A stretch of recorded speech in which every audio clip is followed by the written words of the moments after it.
Okay, this is the Brindlewood Bay Writers Workshop number 2. I think I would like to start by having us all introduce ourselves. And when you introduce yourselves, I'd like a few pieces of information. One, your name, obviously, but also your pronouns, please. And then give us a short elevator pitch of what you're working on as far as like Brindlewood Bay goes, like the game or hack or whatever, reskin, whatever you're doing. Like, just tell us what it is. And then, if you're able to right now, because you've either thought of it or you are able to come up with it right now, tell us one of your design goals with what you're working on. I think design goals are super important when you're writing role-playing game material, and I think things should always circle back, funnel back, lead back to your design goals. And so, your design goal can be, I want to write a game that does X. I want to do a game that does story Y. I want players to be able to do A, B, C. Just something that is like your game's trying to do. And so with that, I'll start. My name is Jason. I go by he, him for pronouns. I'm not going to do an elevator pitch for Brindlewood Bay because I think you know what that is, but I am going to say what one of the design goals was. One of my design goals for Brindlewood Bay was to portray elderly women with rich, complex lives in which men are side characters. So that was one of my main goals with Brindlewood Bay. Yeah, so I think with that, I'll turn it over to, I'm just going to go randomly here. David. Yeah, my name's David. I use he/him pronouns. In terms of Brindlewood-based stuff, I have done. I wrote the Long Dark Tea Time of the Soulless, one of the mysteries that's out there at the moment. I'm working on some stuff for the Fragrant Void, or I will have submitted some stuff for the Fragrant Void, but from the perspective of a viewer, I suppose it's still in production. So, and I am also at the moment working on. I'm in the process of writing up a new mystery, which a standard sort of Brindlewood Bay mystery. I have also got a couple of kind of hacks in mind. I will say they're much more at the ideation stage at the moment, rather than actually putting words on paper. One of which is a fairly straightforward. What not even I wouldn't even go so far as to call it a hack. Probably more just a sort of overlay on it for kind of going more in the style of British murder mystery TV series, particularly kind of some of the quirkier 90s investigation series, like if anyone is familiar with them, things like Jonathan Creek and Pie in the Sky, where you have these sort of semi-amateur investigators with weird hobbies doing stuff. So obviously from the description of that, you can see that very much fits into sort of what Brindlewood Bay already does. So my main goal in that at the minute is just doing up a list of kind of replacement maven moves and stuff like that.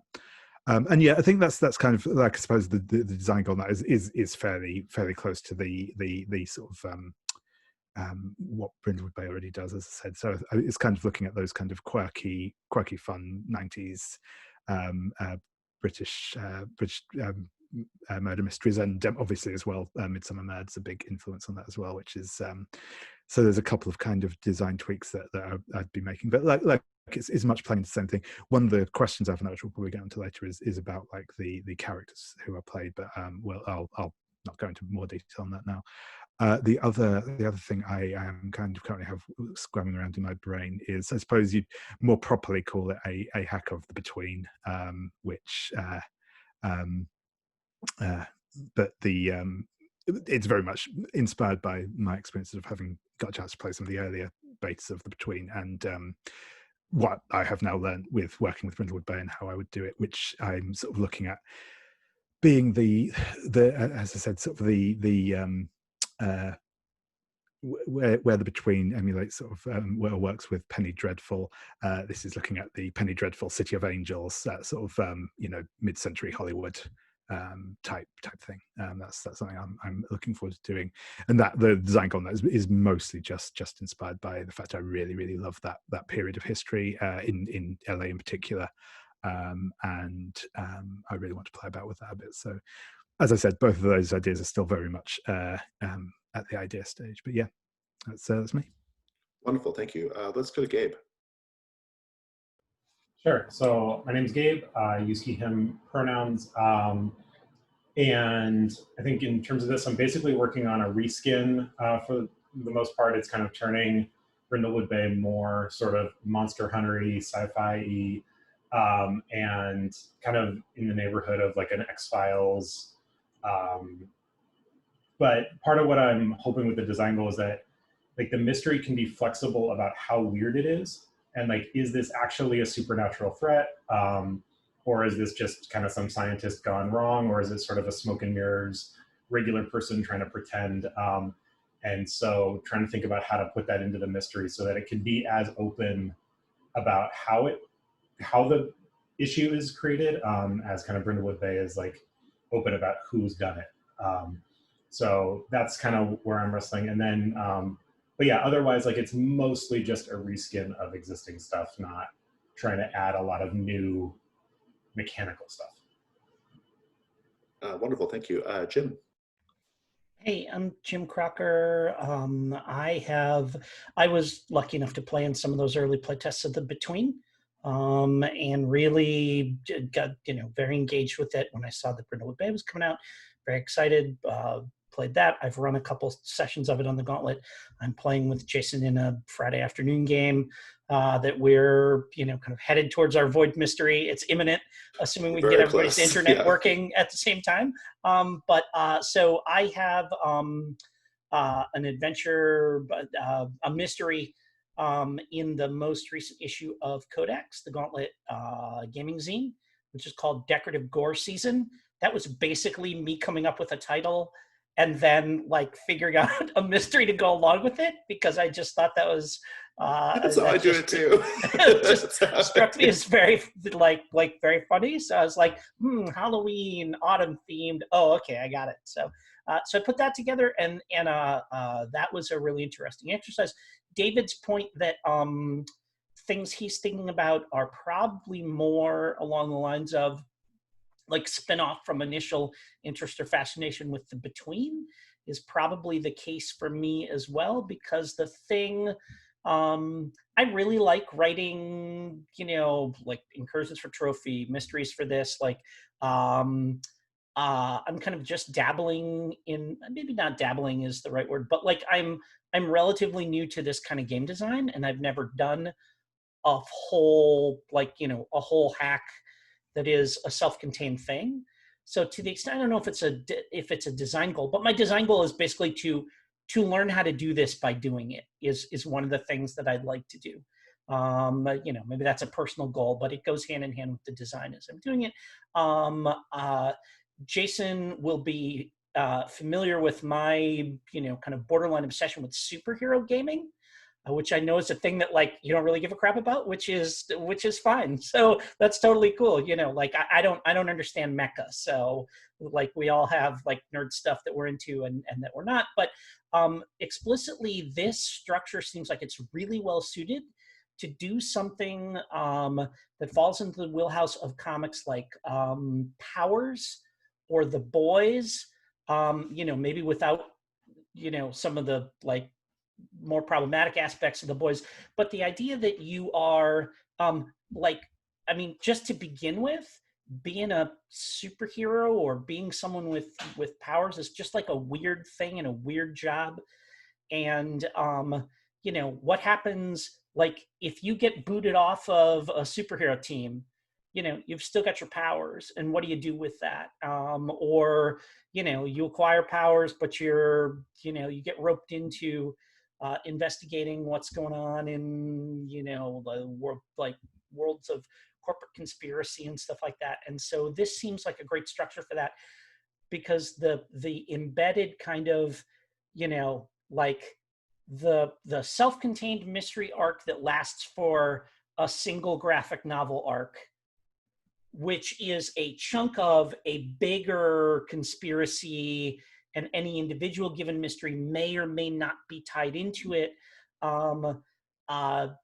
All of that is very much in keeping with that kind of stuff. There's an Astro City run called Tarnished Angel that's about a, like an ex, like, B-list super villain who is out on parole and, just trying to do right and stuff like that. And so, my working title for this is X Capes, like X-CAPES. And, like right now, again, as David said, it's fairly nascent, but I do definitely have some thoughts about how all this could work and putting it together. And the other design thing I'm really interested in is to see, like, how abstract can we get, no kidding, with superpowers? So, like, instead of a Jim Rockford move and an AJ and Rick, can you have a Hal Jordan move and a Clark Kent move and a Bruce Wayne move and stuff like that, and then just abstract everything else? And that's going to be a really interesting design thing to see. Kind of masks and some other systems have proven you can get pretty narrative with that stuff. And I would like to see if you can take it the next step further to, do that using that the Brindlewood Bay system with the, and maybe it's when you're using your powers, you do one thing. When you're just a regular person, you do another, a la, hit the streets or something along those lines. But it seems well suited for that. And so that's the thing that I'm just sort of, in the very early kicking around ideas stages of. So. Awesome, thank you. I will say I'm not generally a huge fan of superhero stuff. I do like that pitch, and I love The Boys. I'm watching The Boys right now. Oh, cool. Okay, there we go. Yeah. All right. I mean, it's just great. it definitely takes the piss out of it, in a way that. So much. Yeah. Yeah. Awesome, thank you, Joe. Hi, I'm Joe Adams. I wrote Suspicion Shores. Sorry, he, him. But I wrote Suspicion Shores to make the setting more part of the mysteries. I've written parts of fantasy role-playing games for pretty much 22 years now for a company called Columbia Games. And really worked a lot with that, played Apocalypse World a lot, Call of Cthulhu. And so this really appeals to me. Yeah, Harn. I am Harn. And really put a lot of that together. So yeah, the setting as a character. So far, Suspicion Shores has gone for about it's gone 6 mysteries so far. I have the remaining 3 already plotted out, and then there will be the Void mystery that I'll pull out of my belly button. And so everybody, all the players are experienced Apocalypse World, Call of Cthulhu role players, so they're very quick to pick up this stuff. So it's just been a lot of fun. I'm kind of like Jim. I've not really done this kind of game writing in the past, so I'm learning by doing and having fun. Awesome, thank you. Yeah, your draft is singularly the most interesting to me of all the stuff I read because it was kind of not what I thought the drafts were going to be, but I really like it as a almost as like a thought experiment on like what the game is, and so. But we'll talk about all that. So. Thank you. Mike? Hi, folks. My name is Mike Ferdinando. My pronouns are he, him. So the Brindlewood Bay design that I've brought forward is a game I'm calling Naked City Blues, and it's pretty much a straight hack of Brindlewood Bay, but it's changing the setting and the focus of the stories to like 1940s hard-boiled film noir detective stories. So one thing is I've pulled out the supernatural elements, so it's going to be pretty much grounded in the real world. One of the design goals for this was to really do a good job. Hopefully do a good job of playing in that setting. I've seen other role-playing games that do try to do a hard-boiled detective game, and some of them are good. I haven't found one that I've loved yet, so I'm hoping that putting this game together will be at least one that I'll love. One of the other design goals for this game is because the source material, hard-boiled detective, it's a very, very, very focused on the male experience.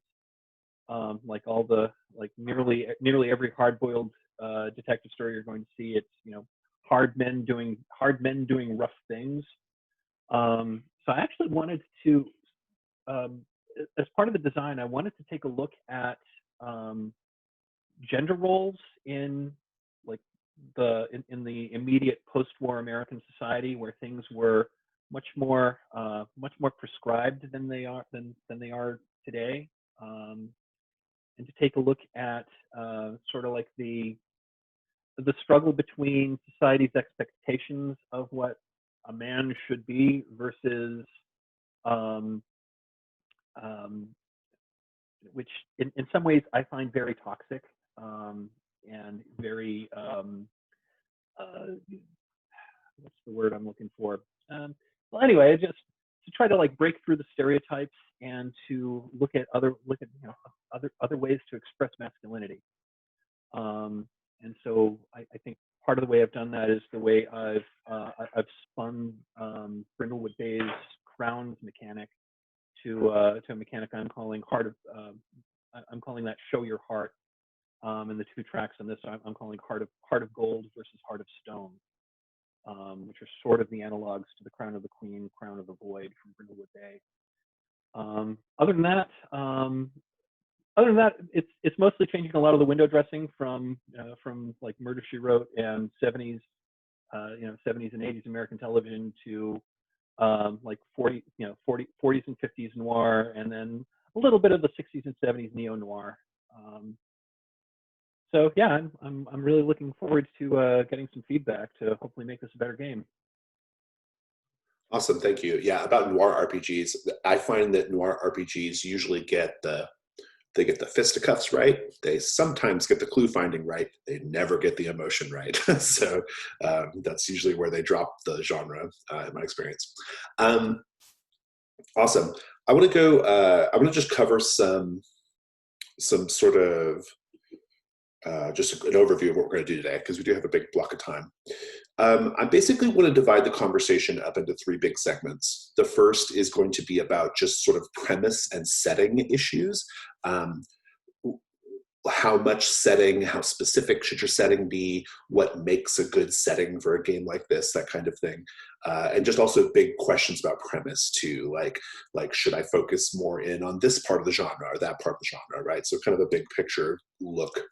The second part, I want to just talk about hard mechanics. Like if you have questions about the mechanics of your game, that's where we should talk about that. I think that'll be probably the bulk of our discussion. And then I want to wrap up with the actual mysteries. Questions you might have about constructing mysteries for what you're working on, right? And what that might look like and what you should maybe be on the lookout for. I want to, before we dive into it, I do want to just lay out some kind of basic ground rules for today, or just some basic expectations between us all. The first is I'm proceeding with this conversation under the assumption that you are working on a project with the intention of distributing it in some way, okay? Now, you might just be creating something for your home game or your home campaign or just for your own personal pleasure, and that's totally fine. I don't think the advice or the information changes, but I will always be kind of, for my own comments, be kind of operating under the assumption that this is something you intend to put out in the world, either selling it or marketing it in some way. Second thing, there is no canonical carved in Brindlewood. Like there's no, this is what it means to be a hack of Brindlewood Bay. If you think your idea or your game fits, then it does. Having said that, I'm the author of Brindlewood Bay, and I do have thoughts on what I think makes Brindlewood Bay an interesting and unique game. And so you certainly, I would certainly like for you to at least give my ideas a hearing, but you don't have to like incorporate anything I say just because I'm the author of the base game. Like I said, your game might have different requirements. Your design goals might have different requirements than Brindlewood Bay does, and that's totally cool. The next thing is I would like for you to offer your feedback in a spirit of kindness and helpfulness. I think that's very good. And likewise, I would like for you to receive feedback in a charitable way, meaning you should listen and consider it, but you don't necessarily have to take that feedback, or you don't necessarily have to incorporate that feedback into your ideas, but also I don't think you should like argue your point on the call, right? Like you can just take your just say that was great feedback, thank you, and then just kind of let it go if you disagree. But try to just be charitable in how you receive feedback, right? And so, with all that said, I think the way I'd like for this to go is just for you all to sort of throw questions out that you would like to discuss about your game or your hack or your skin or your reskin or whatever you're doing. And then we'll just sort of like bounce ideas around. I'll offer you my thoughts and we'll kind of go from there. So with that in mind, I do want to start, we'll go for a little bit longer, then we'll take a bio break in a bit, but I do want to go ahead and just start with questions you may have about the premise of your game or the setting of your game, and where you and like where you kind of see your game idea fitting into the sort of broader landscape of games that are like it in terms of genre, or what. So let's just kind of get things kicked off here. Who has a question just generally about their premise? Jim, go for it. So one of the things that I am explicitly thinking about in my game is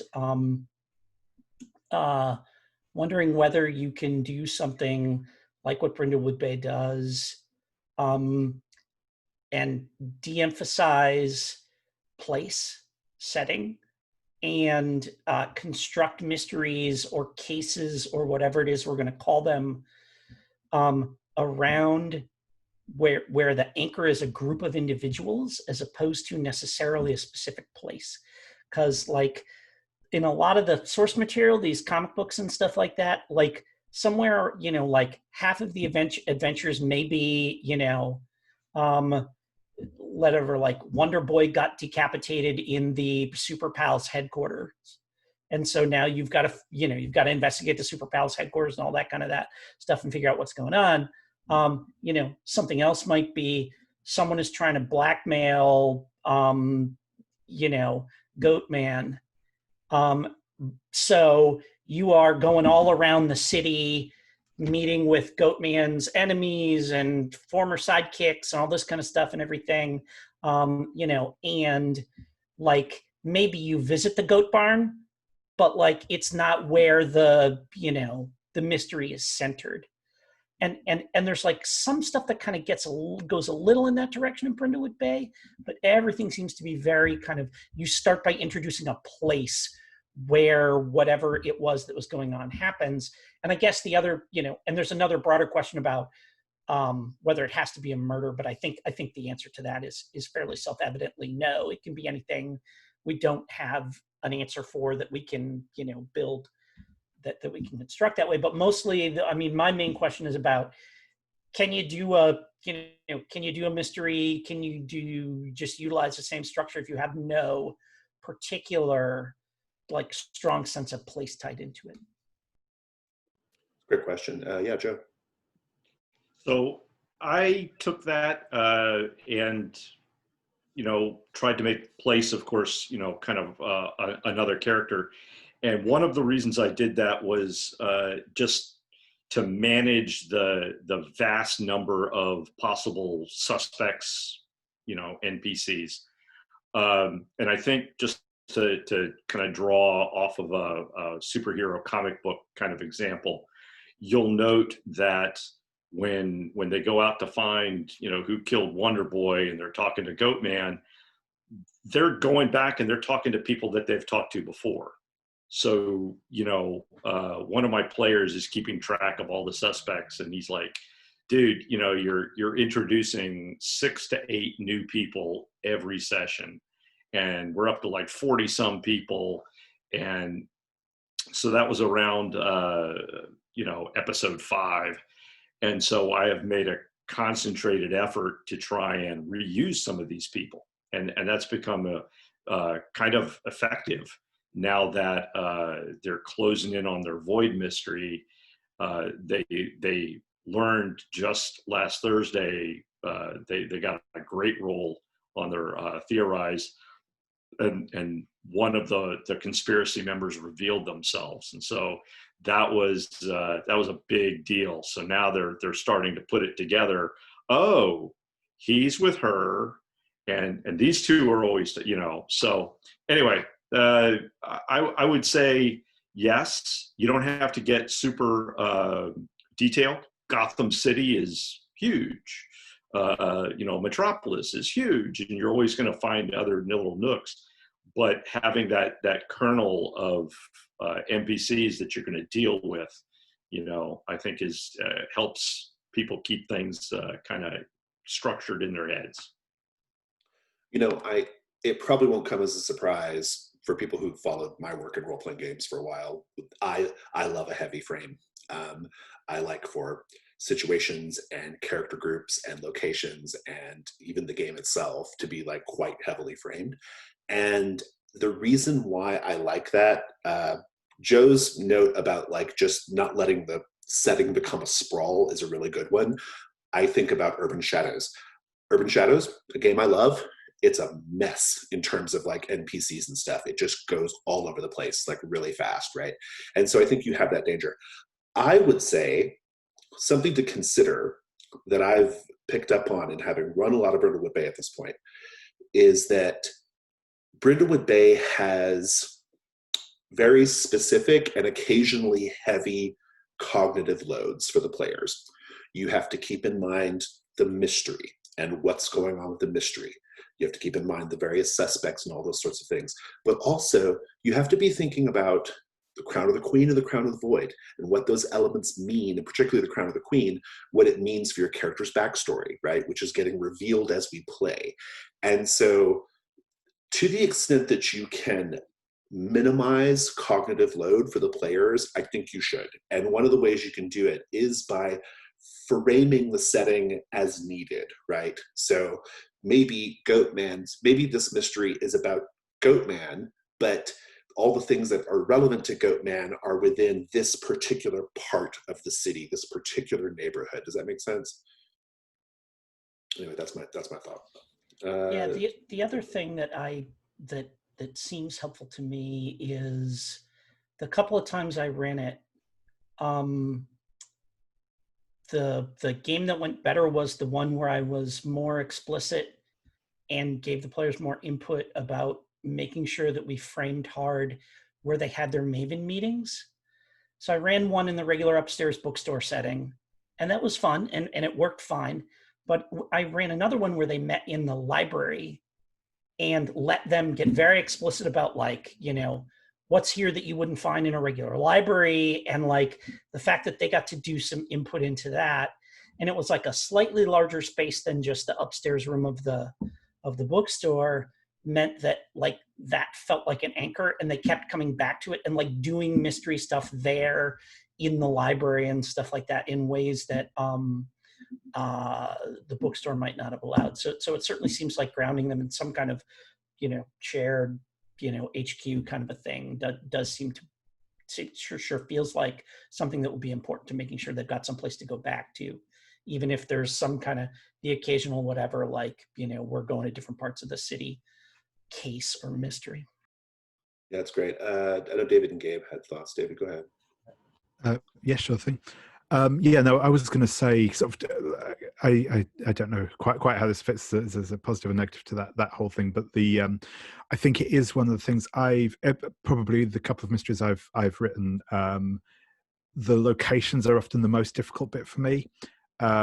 It's like it's not so much that not so much writing the locations themselves. I really enjoy that bit of it. I like the sort of the leading questions and all that, but it's the how do I sufficiently telegraph that these particular places are the important ones?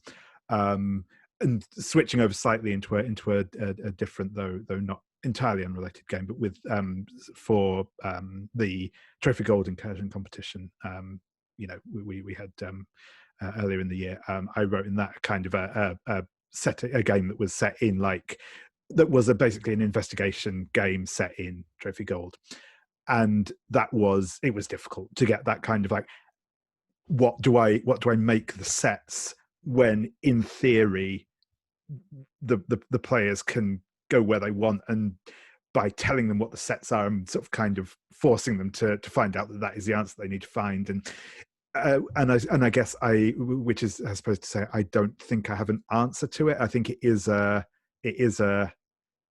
difficult thing to juggle, and it is something that I think it's that whole, it's your classic when are you railroading and when are you just kind of providing people with useful options to use. And like I said, I don't think I have an answer, but I think it is an interesting consideration. Before I jump to Gabe, I'll just say that I think the best mysteries, in their little part that's called presenting the mystery, I think they lay out what the GM needs to be telling, or what the keeper needs to be telling the players, right? All those suspects should be introduced by the time you get to this point. Not many of them make reference to place, and that's kind of on purpose because I intend for the clues to be usable wherever the mavens want to go. But the places kind of do function as a sort of goal posting for the keeper. So the keeper's maybe the keeper needs an idea for where to take things and where to point them, and so you have your list of things that you can kind of lean on. So I'm not sure in Brindlewood Bay at least how important it is that you be able to say go to this place, that place, and that place. Although Dad Overboard is pretty explicit about fish market and yacht, right? But I think that in your presenting the mystery portion is where you can get that out, right? The players need this piece of information and this piece of information and this piece of information in order to get started, right? So, Gabe? Yeah, I had a really similar question, and in my draft, right, it's just not there because I wasn't sure what I wanted to do yet, because I like sort of the Hellboy BPRD globe-trotting, we can find this legendary creature over here, and this one, we can go to Mexico, we can go to Europe, we can go wherever. But what I'm realizing now as we're talking is kind of where the grand conspiracy is in Hellboy is telegraphed basically from the first issue of what ends up being a couple hundred comics worth of issues, right? And what I like about Brindlewood Bay is we don't know who the grand conspiracy is. And that emerges through the players. And I think that tightness that a few folks have mentioned now, so that we know the NPCs, feels really important. And I'm also a big comics guy. So the other reference I'm thinking of right now is Bitterroot, which has been out for a few issues. And it's a family of monster hunters, but it's pretty tight in Harlem, right? And so you can get a level of tightness, and it's a family, right? So it's a little bit different feel. But I think that if we're gonna let Brindlewood Bay be as open as it is, which is part of what I love about it, I think it has to be tighter so that because if the same three people show up in Mexico and then show up again in Europe and then show up again, it just doesn't really work. Yeah, I'm personally just a big fan of the heavy frame, because, and I don't view it as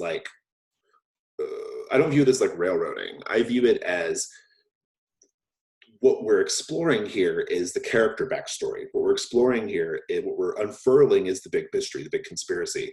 What we're doing is showing the characters being, astute, clever, complicated women, right?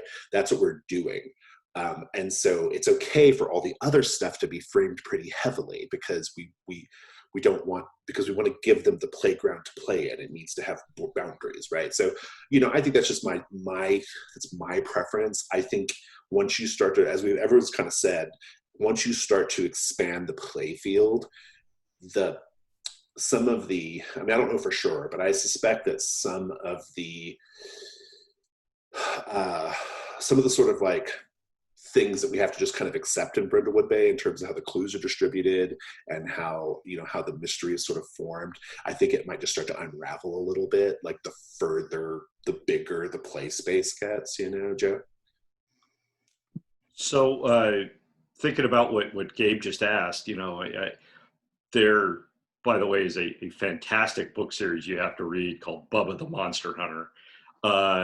It you know, I'm from the South, so, you know, the idea of some former University of Georgia lineman out hunting monsters was just, it appealed to me, and it is just hysterical. But Bubba is part of this, it's not a conspiracy, but it's an underground movement that touches the church. It touches the, you know, different places. And so it really almost reminded me of a Mission Impossible kind of setup where, okay, Bubba needs to go to Knoxville, and, you know, because there are vampires in Knoxville, and he shows up, and you know, the team assembles. You know, it kind of followed the same things, and that's where you get your reuse NPCs. Is, you know, the conspiracy's only so big, so hey, I had to call Sheila because she has some skill you need.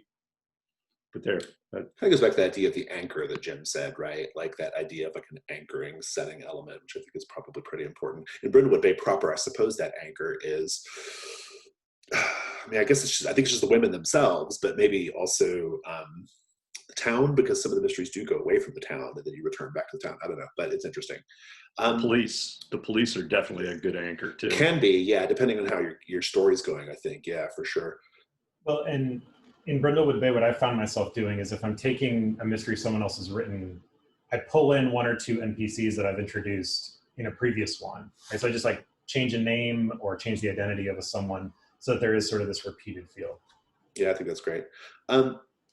Any other questions or anybody wants to talk about or ask about regards to premise or setting or anything like that? Well, I had one. I guess this is going to be more toward my game, and that is so with Naked City Blues, I wanted to set it in like immediate post-war America. Wanted to set it in a big city. I kind of was going back and forth whether I wanted to say, okay, we're setting it in New York, or we're setting it in LA, or we're setting it in Philadelphia. I deliberately left that open for the players and the GM to try to figure out like which post-war city did they want to put it in. I was really of two minds as to whether to try to like frame it and like really delve deep and do a fair amount of historical research into one particular city to really get the details right, or to leave it open-ended to let the players and the GM say, you know what, we never see like hard-boiled detective stories set in Atlanta or in Houston or in late 40s Seattle, which was a much smaller city than it is today. So I was kind of like going. So I decided to leave it open-ended there, although I'm not 100%. I'm not 100% sure of that, because in these sorts of games, the city is going to become a character. But leaving it so open-ended is going to put a fair amount of weight on the players and the GM of that particular game to flesh out all of those details and to do however much research they're going to be comfortable in doing. What I thought would be the anchor is your actual detective agency. So I was kind of, and I was hoping to have more there for this discussion, because I wanted to basically grab some tech from other like more science fiction games. Like there's a number of sci-fi games where your ship has a playbook. I know Scum and Villainy does that, and Impulse Drive does that. Offworlders does that to a certain extent. So your ship has a playbook that has its own set of advantages, its own set of limitations. And I'm intending to do something like that for your detective agency. I was also going to say that your detective agency has like a set of assets that was going to be more or less the parallel to Brindlewood Bay's like cozy little place, where this is a place where you've got other stuff that you can bring into play. Whether they're a permanent asset or a single-use asset, I'm still trying to figure out. But I think that's that's the kind of sense of place I was going for in my game. Whereas, yes, the city is going to eventually become a character, but since I wanted to leave that open-ended, that cognitive load is going to go on the GM and the players. Whereas I think the rules of the game is really going to be looking at your detective agency as your is kind of like the focus of like where you're working out of. Yeah, Joe.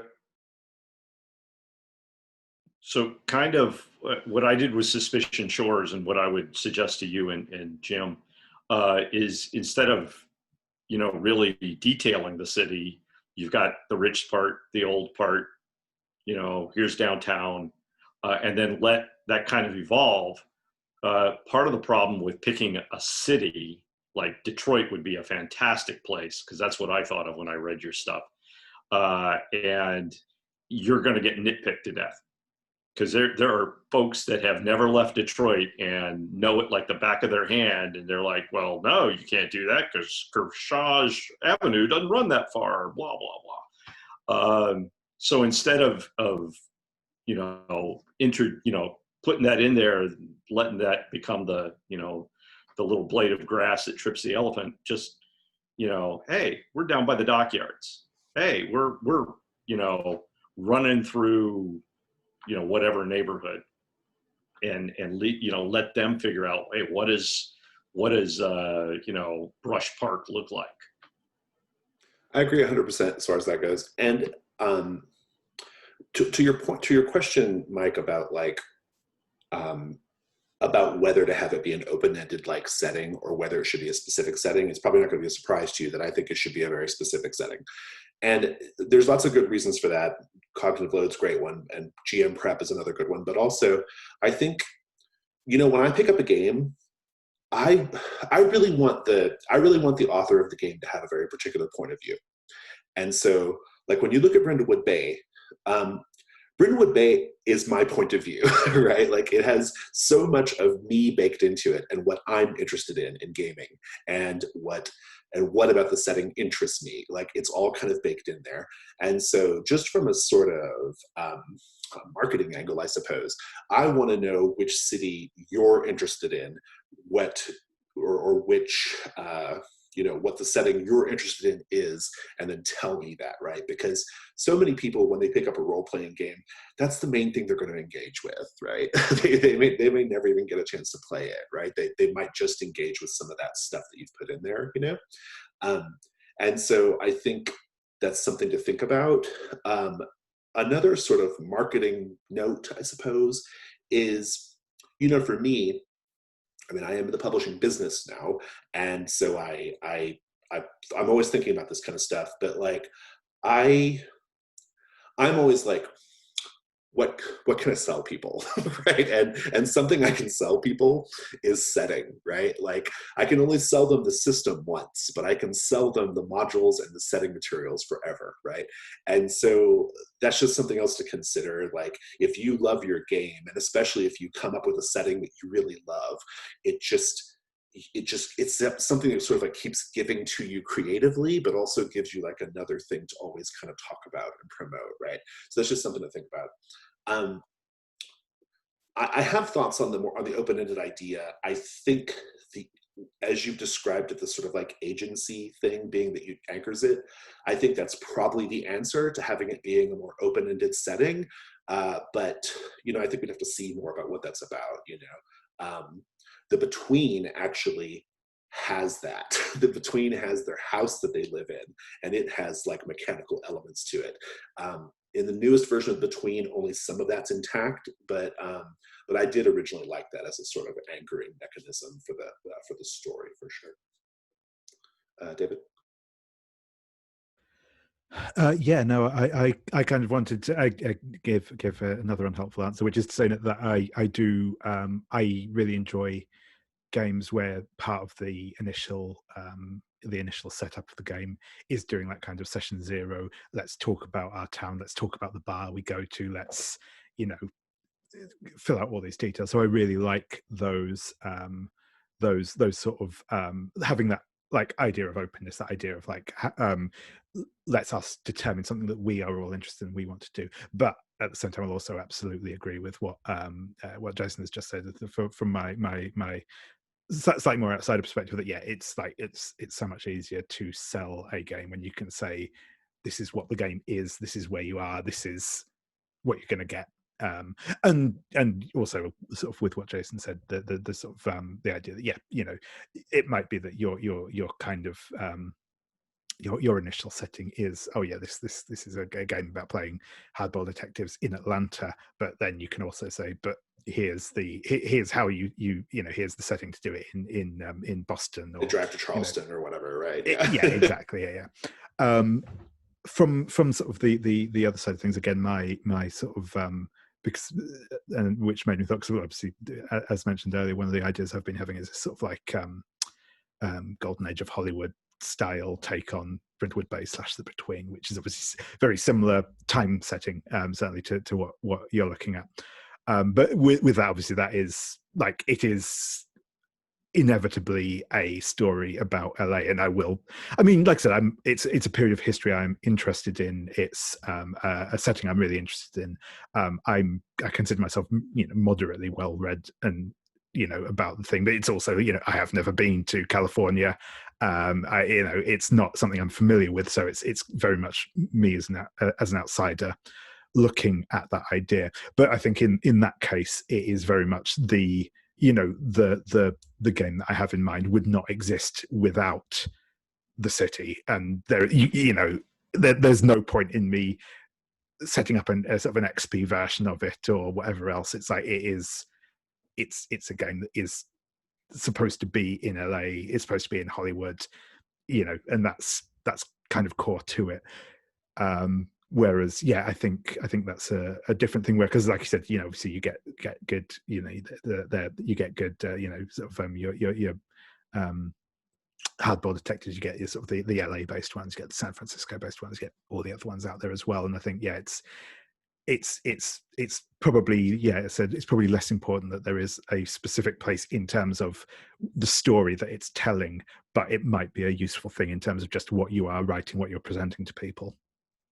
Well, Joe said a couple times, like, setting as character, and I think it's a really good way of characterizing it.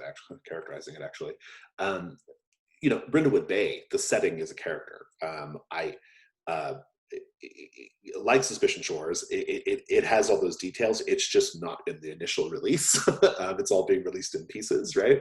That I intend for Brindlewood Bay to be a part of the experience. Like, the town of Brindlewood Bay is part of it. Joe.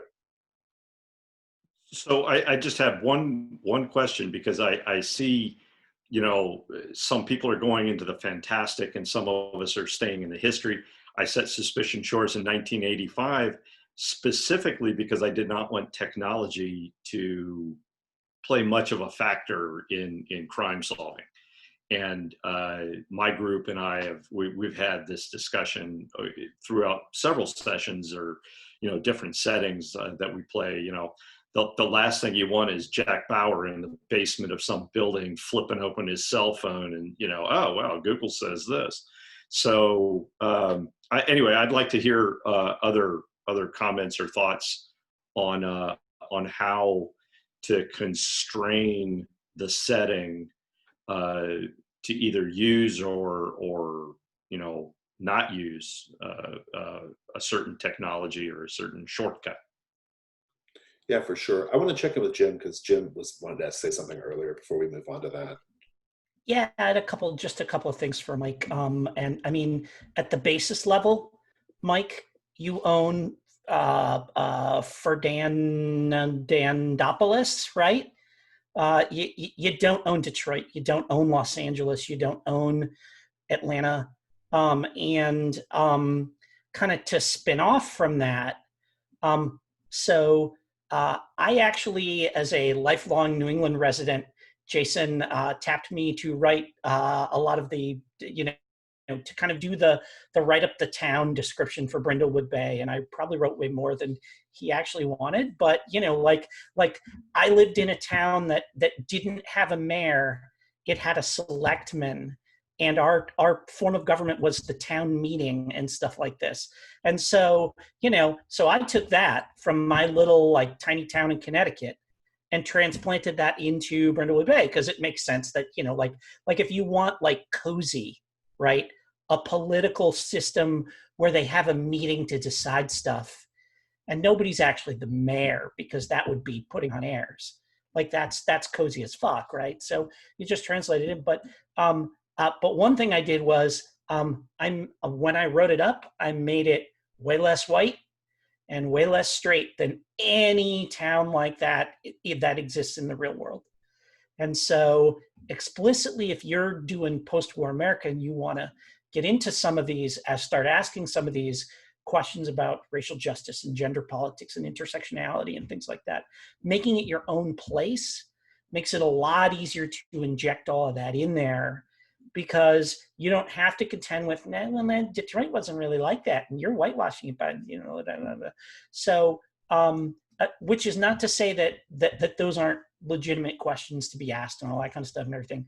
But if that's not if explicitly you want to look at some of that stuff and challenge it and give players tools to not have to worry about,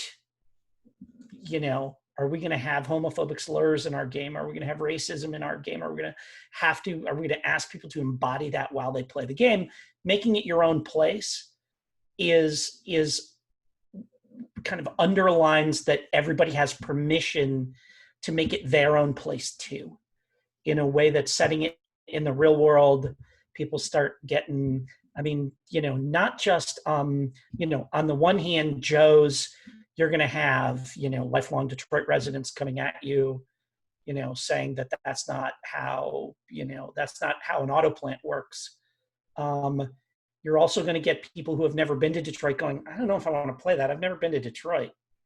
And just making it your own city. Then you can have a city that's got an auto plant and a waterfront, and maybe it's got, and it doesn't matter whether it's a lake or, or a shoreline or a big river or something like that. You just kind of plug the stuff in as you need it, and you give people a playground that they can mess around with. And I think that's, that's very valuable. That's really good. I'm sorry, that might also feed into what Jason was saying about selling setting. So you write a adventure arc for the Dockland, you write an adventure arc for downtown, and that's how you're releasing parts of your city. And that can mix and match. Yeah, and I just add too that what Jim said really goes to that point of what I said earlier about point of view. Like I want for a game text to have a point of view. I just like for things to be like very specific and to tell me what the author wants to tell me, and what they want to show me. I get more engaged with the text than I do with a more like I don't know, like sometimes some of the like, GMO story games, which I love and I've played and advocated for a lot, they're a little bland on the page because they don't really have like much of a point of view, because they're so like focused on system, so just something to keep in mind. I want to switch over to Joe's question about like technology and like its place and all that stuff. But before we do though, I want to go just take a break. Let's take a 5-minute break. We'll come back in 5. We'll pick up with that question. And then I think from there, I'd like to move on to rules, if that's okay, to mechanics. Okay, so I want to pick up with Joe's question about if I'm capturing it correctly, about like technology and like the level of technology and how that works in this context of mystery games. I'm gonna just throw out, as somebody who's run a ton of Brindlewood Bay, all set in the year of our Lord 2020, the technology sometimes asserts itself, mostly does not. And I think the reason why it mostly does not is because the game is pretty explicit about expectation setting, like when you do your little expectation setting thing in the beginning. And I think that gets everyone just in the frame of mind of little old ladies with magnifying glasses and flashlights, And so I haven't run into it yet, practically speaking, But I think it's an interesting question for sure, especially for some of these other genres, right? So, but anyway, open it up to the floor. Gabe. Yeah, I've thought about it a lot because I think I want to explicitly bring tech in as an interesting thing. And so part of what I've considered and some of the like what I'm calling for now agent moves kind of get to this of like, you need expertise to be able to do it. So like, you know, there's one that's basically kind of the doctor's bag version reskinned into like, you know how to use scientific equipment. Like if you don't have the move, you can't really bring it to bear. But maybe there is someone in town who can run the mass spectrometer for you, right? And that's fine because now there's an interaction with an NPC. And so I think it's about also what I'm kind of thinking about is like what I'm calling the cozy little place. I'm calling the locker. Like if you don't have it, like there's a basic expectation of a cell phone, but that's fine, right? And if you have to like I guess the other way I'm thinking about it, like that's all fine. And if you need something more specialized, it's got to be on your sheet, kind of the idea. And then if it's not specialized, it's probably not good mystery writing if they can solve it with Google, right? And so like making sure that the mystery itself is complex enough and interesting enough that Googling how far it is to something isn't really relevant. Yeah, I think like for the players who like reach for Google, you're pressing up against premise rejection at that point, I feel like, to some degree, right? Like, we're not here to play a game about little old ladies sitting in the library researching things on the free Wi-Fi, right? We're playing a game about them creeping around in warehouses and shit, right? So, like, there's a certain amount of premise rejection that starts to be an issue there, and that to me is more of a player issue than it is a game issue, I think. And I think that's probably why I haven't run into it yet, just because I think the way you avoid premise rejection when you're playing a game is to establish the expectations early, right? Now, Joe, you've done it explicitly in your game by saying we're in 1985, and that's a totally effective way of doing it. There is no Google in 1985, right? My game, I don't even know if Brindlewood Bay text even says what year it is. I can't remember, but I always run it in modern day, and it's never an issue because I feel like the players don't want to do that. You know? So I think that's a thing. Yeah, Gabe.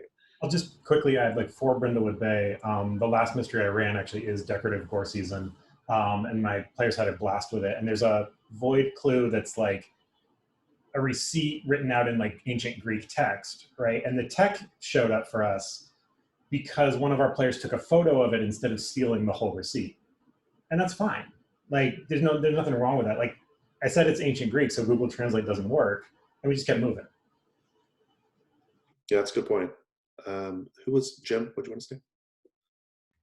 So I think the other thing is to start from the default premise that the game presumes all of that technology is available, and it only becomes interesting when it's not.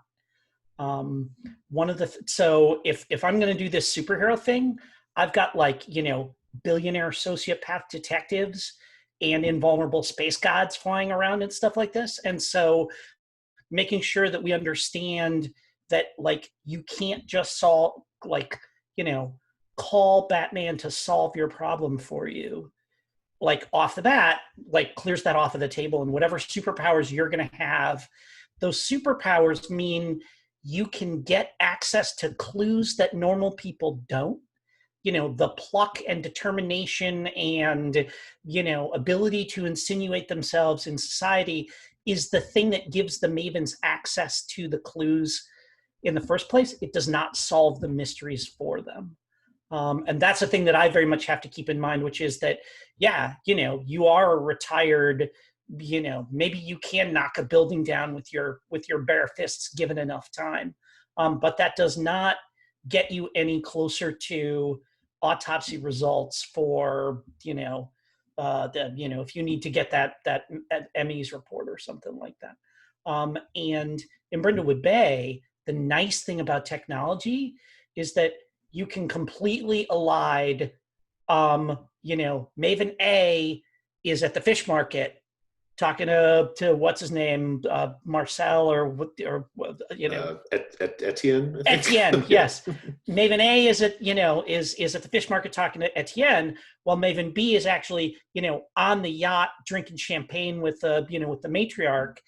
And you don't have to have a scene where they get back together and tell each other what they found and all that kind of stuff and everything. And so just, you know, use it to hand wave the stuff that's boring. And then just, you know, like, I mean, and that's the GMing thing, is that, like, it is okay to occasionally, I always, everybody gets grumpy when I say it's okay to say no, but it is okay to just say no. Say, this is not part of the game. This is, you know, you've got a cell phone, great. You know, use it. You can, you know, you can use your cell phone to call a suspect so that you don't actually have to, whatever, get across town to their house. So we can hand wave that part of it, you know, and maybe like you miss the roll and they just hang up on you or tell you to get lost or block your number or whatever. But, you know, if it's, I think the accepting the premise up front and presuming that that technology is the default setting and that it's only interested and that you're going to be interested when it's not around, is one way, like, is the way that I generally go about that. And just like all the modern games and stuff that I run, is I just say, it's there. We only care about it when it's not. Yeah, I think that's great. To kind of, I think what Gabe said earlier about, like, if it's not on the paper, it doesn't really have any power, right, is really important. It's particularly important in Brindlewood Bay and its presumed derivatives, because, you know, the agency inventory, the locker, the whatever we're calling it, the cozy little place, those are the things that have mechanical heft, right? And so presumably those are the things the players want to engage with. And so in Brindlewood Bay, what's in their cozy little place is not their cell phone. It's their dead husband's accounting books. It's their blueprints of the historical Brindlewood Bay buildings that, you know, that they've been collecting or whatever, right? Like, that's and so you are mechanically induced to engage with those things, right? Now, if a cell phone ended up in someone's cozy little place in Brindlewood Bay, it's because it has narrative significance to the Maven, right? In which case, I think it's okay to do that because there's a story there, right? Like, there's a reason why that ended up on the sheet, and therefore it has importance and has weight, right? So that's just a kind of maybe a slightly different way of what Gabe was saying, basically. There was a run on the Gauntlet where Sherry started referring to her cell phone as her Facebook machine, because that was how she like how her character, like, and it like just was a huge, like, this great running gag, and, you know, and so like that phone attained narrative weight in a way that a regular cell phone didn't, because it said something about the Maven and how she interacted with technology and what it meant to her. Or like your Maven, Violet, your Maven in our campaign, you always like get on the, like, WASP network on the phone, right? Yes, like, you get yeah. on the, you get on the phone and you talk to, like, all these other rich women, and you're using technology to do it, you know, but it's like so baked into your character, right? Like, this is your character, yeah, right? It's you know, the wasp hive is what right, I refer to it as. right, So yeah. So yeah, I think that's an interesting, the idea of, like, is it narratively significant, you know? Obviously very, very important for, like, Gabe's game, right? Like, technology is clearly a big part of that, right? I think what maybe Joe is tell me if I have this right, Joe, what you're sort of like hinting at is, like, is the technology like a win button, right? Like, do you, like, just win automatically by going to the technology? And I think that's kind of I feel like that's the thing you have to thread, Gabe, in your game, right? Like, making sure that that's not the win button, right? Like, they always just go to their, you know, I don't know anything about technology, their little, you know, servo device or whatever, but well, I think that's, yeah, for me, I think that's where the weird stuff works. Like, yeah. The microscope isn't going to help you if it's a ghost. Like, just, I think it's in the mystery design that makes it more complex. That's an interesting aspect of it for sure. Yeah, I haven't given that much thought, but it's definitely interesting. Any other thoughts on this before we move on to rules and mechanics? I had a. Um, Oh, I was just going to say I had a couple of comments. One was so I'm running Brindlewood Bay with my home group, and one of the characters has basically established that she's good with technology, but she's good with technology, the tech, but she doesn't understand the social part of it, and that's just been really a lot of fun. So she can use the so yeah, she's the one that's if you need to try to she's the one that if you find the computer in the office, she's the one who's going to try to hack, like quote hack unquote into it, which is usually like picking up the keyboard and flipping it upside down to see if there's to see if the owners like stuck their password under their keyboard because they can never remember it. But and that's also a way that she will frequently do the act like someone who's significantly, or I think there's one of the advancement questions is act like someone who's significantly younger, or whatever that advancement question is. That's one that she frequently goes for, and it just works with that character. Another question I had about technology, which is sort of like more in line with my game, and that was one move I was contemplating putting into my Naked City Blues game was basically something along the lines of of like Dick Tracy, and that was like, you have an inventor friend that can get you technology that would be otherwise anachronistic for the setting. So like Dick Tracy's two-way wrist radio, or like a radio, like a radio tracker, or that sort of thing. I was really of two minds whether or not I wanted to put that in the game. I think that really depended on like how genre how genre bending that would be, and I really haven't come to a conclusion on that. Yeah, Joe. Yeah, I think it would fit right in. I mean, pick your series. The Man from Uncle, or you can make it funny. Talk on the shoe, or you can go the other way with the two-way wrist radio. Just make it a move. Hey, it's going to cost you something mechanically to use it. Kind of like what Gabe was saying. Yeah, okay, your shoe has a radio in it, but if you don't know how to use it, it's just a shoe with a radio in it.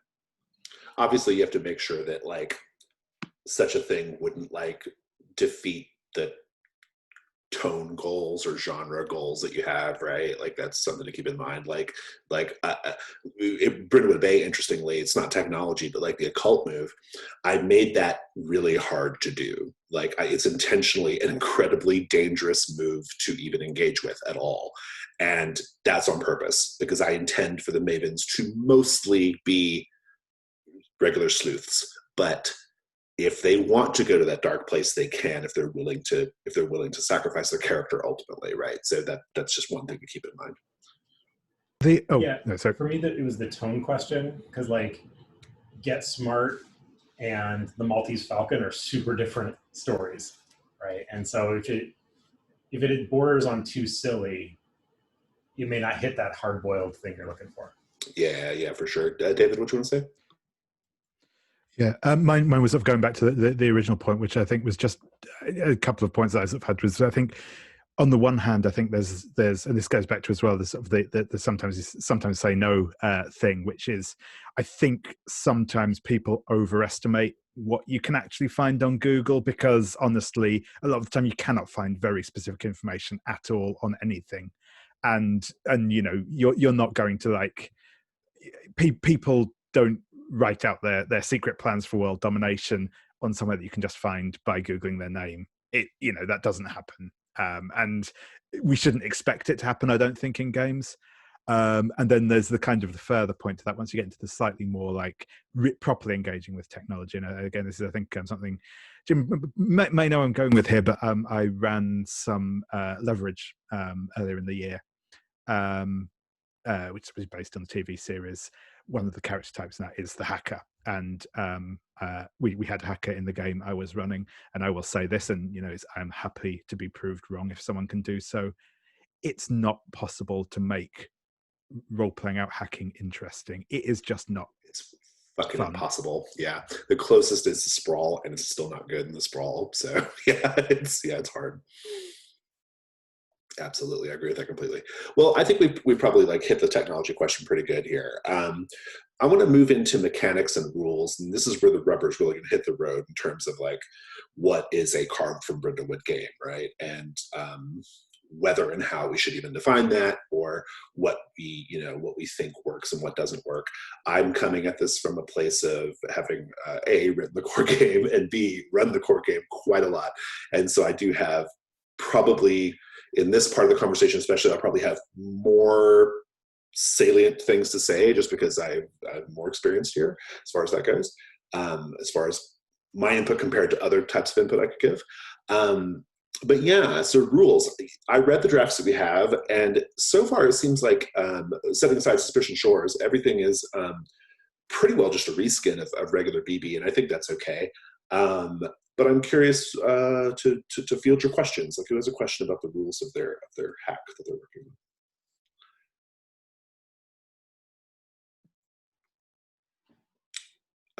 Go ahead, Jim.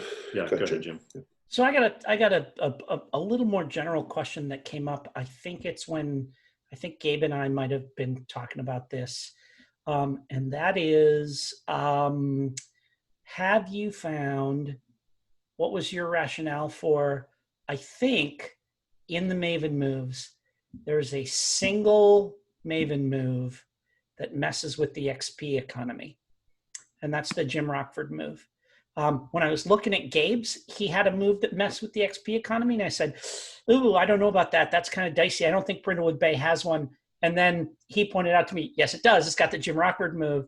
And I always found the Rockford move to be quite challenging, because essentially it's saying every game you have to create a little mini game for this one character. It's neat, and I like it, and it's very evocative of that character. The kind of like non sequitur answering machine messages at the beginning of that episode is like an iconic Rockford Files thing, and I love that show. So I'm happy to kind of roll with that when it happens. But what's your rationale for only having the one? Like, is it there just for players who've got to like punch that button, or like what was the and have you found at all that it has messed with like the regular advancement progression at all, or anything like that? Oh, sorry. Yeah, and since Gabe and I were having this conversation, I'm curious to, absolutely, I feel like he should get to weigh in on this. Yeah, we'll just combine the thoughts here, Gabe. What were you? Yeah, because the other thought is like the Milton Hardcastle move. It sounds like it also adds another XP option, because you have another end of session question, and so like, I think when I noticed Jim's comment, I was like, yeah, I hadn't actually thought about it. I just was like, oh, there's a couple in Brindlewood Bay. Let me just see if I can make one fit the genre. But I'd love to hear more about the thinking of it too. I mean, I'll tell you right now, as a design ethos, I don't believe that games have to be symmetrical. So if some player characters are advancing faster than others, I really don't care, because it's not it's not, I don't think it's that important. At least in Brindlewood Bay, I don't think it's that important. In my experience, I have not noticed it much. Raj's character has that move in our game. He's had it since the beginning. And I don't think Raj is advancing any faster. And I think the reason why is because when he's focusing on getting the Jim Rockford thing done, he's not focusing on answering the questions, right? So it should kind of balance out. It really just goes to goal posting for me. Like, I sometimes like to have a thing in there that is a goal post for the players and the GM. In the case of the Jim Rockford move, it's a goal posting to say, this is what we consider to be interesting in the story, or this is what we want to be interesting in the story. And so by me choosing the Jim Rockford move, I'm signaling to the GM, or to the keeper, I keep saying GM, I'm signaling to the keeper, this is something I want you to be thinking about, because every session you have to come up with something.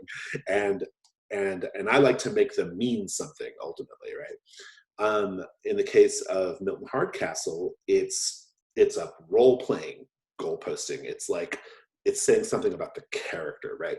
But in terms of like the economy of the XP, which was, I think, what your question was, I don't believe in like symmetrical game design. I don't think you need it. I don't think it adds to the fun necessarily. So That's my answer. I love it doesn't matter, don't worry about it as an answer. That's a great answer. That's the answer I was kind of hoping. Yeah, if one player's like running ahead a little bit, or it seems like they're milking it, or I mean, whatever. If they're having fun, I don't really care. I mean, as long as everyone's really enjoying what they're doing, and I think there are enough things to grab in a Brindlewood Bay design between the crowns and between the end of session questions and between, your cozy little place. There's so many other little places to go with advancement that I don't think it matters. So. Any other rules questions, or if anybody else wants to weigh in on that one, I suppose. Well, I'll just weigh in briefly on advancement track stuff, and this seems to be a general thing with Powered by the Apocalypse design is that, if a character has one character has like, an advancement or two more than the others, it doesn't really skew their power level the way that, like in say D&D, if one character is 2 levels higher than the other, they have access to like a whole completely different set of skills, and that's just not a thing in PBTA design. So I'm with you, Jason, on if a couple of people are advancing more rapidly than others, it really doesn't make that big a deal. And I'll just add, like, I define advancement in a different way than most role-playing games do, and then you can expand this to trophy gold as well, right? Which I'm not the designer of that, but I had a great big hand in it, and which is to say that like advancement doesn't have to be level 1 to level 2 to level 3. That's fine for certain types of games, but to me, like in Brindlewood Bay, where I'm at on the Crown of the Queen is a type of advancement, right? How much stuff I've got in my cozy little place is a type of advancement, like in addition to the moves and the actual increases in ability scores, right? So there are other ways you can sort of get your advancement button pushed in Brindlewood Bay. So yeah.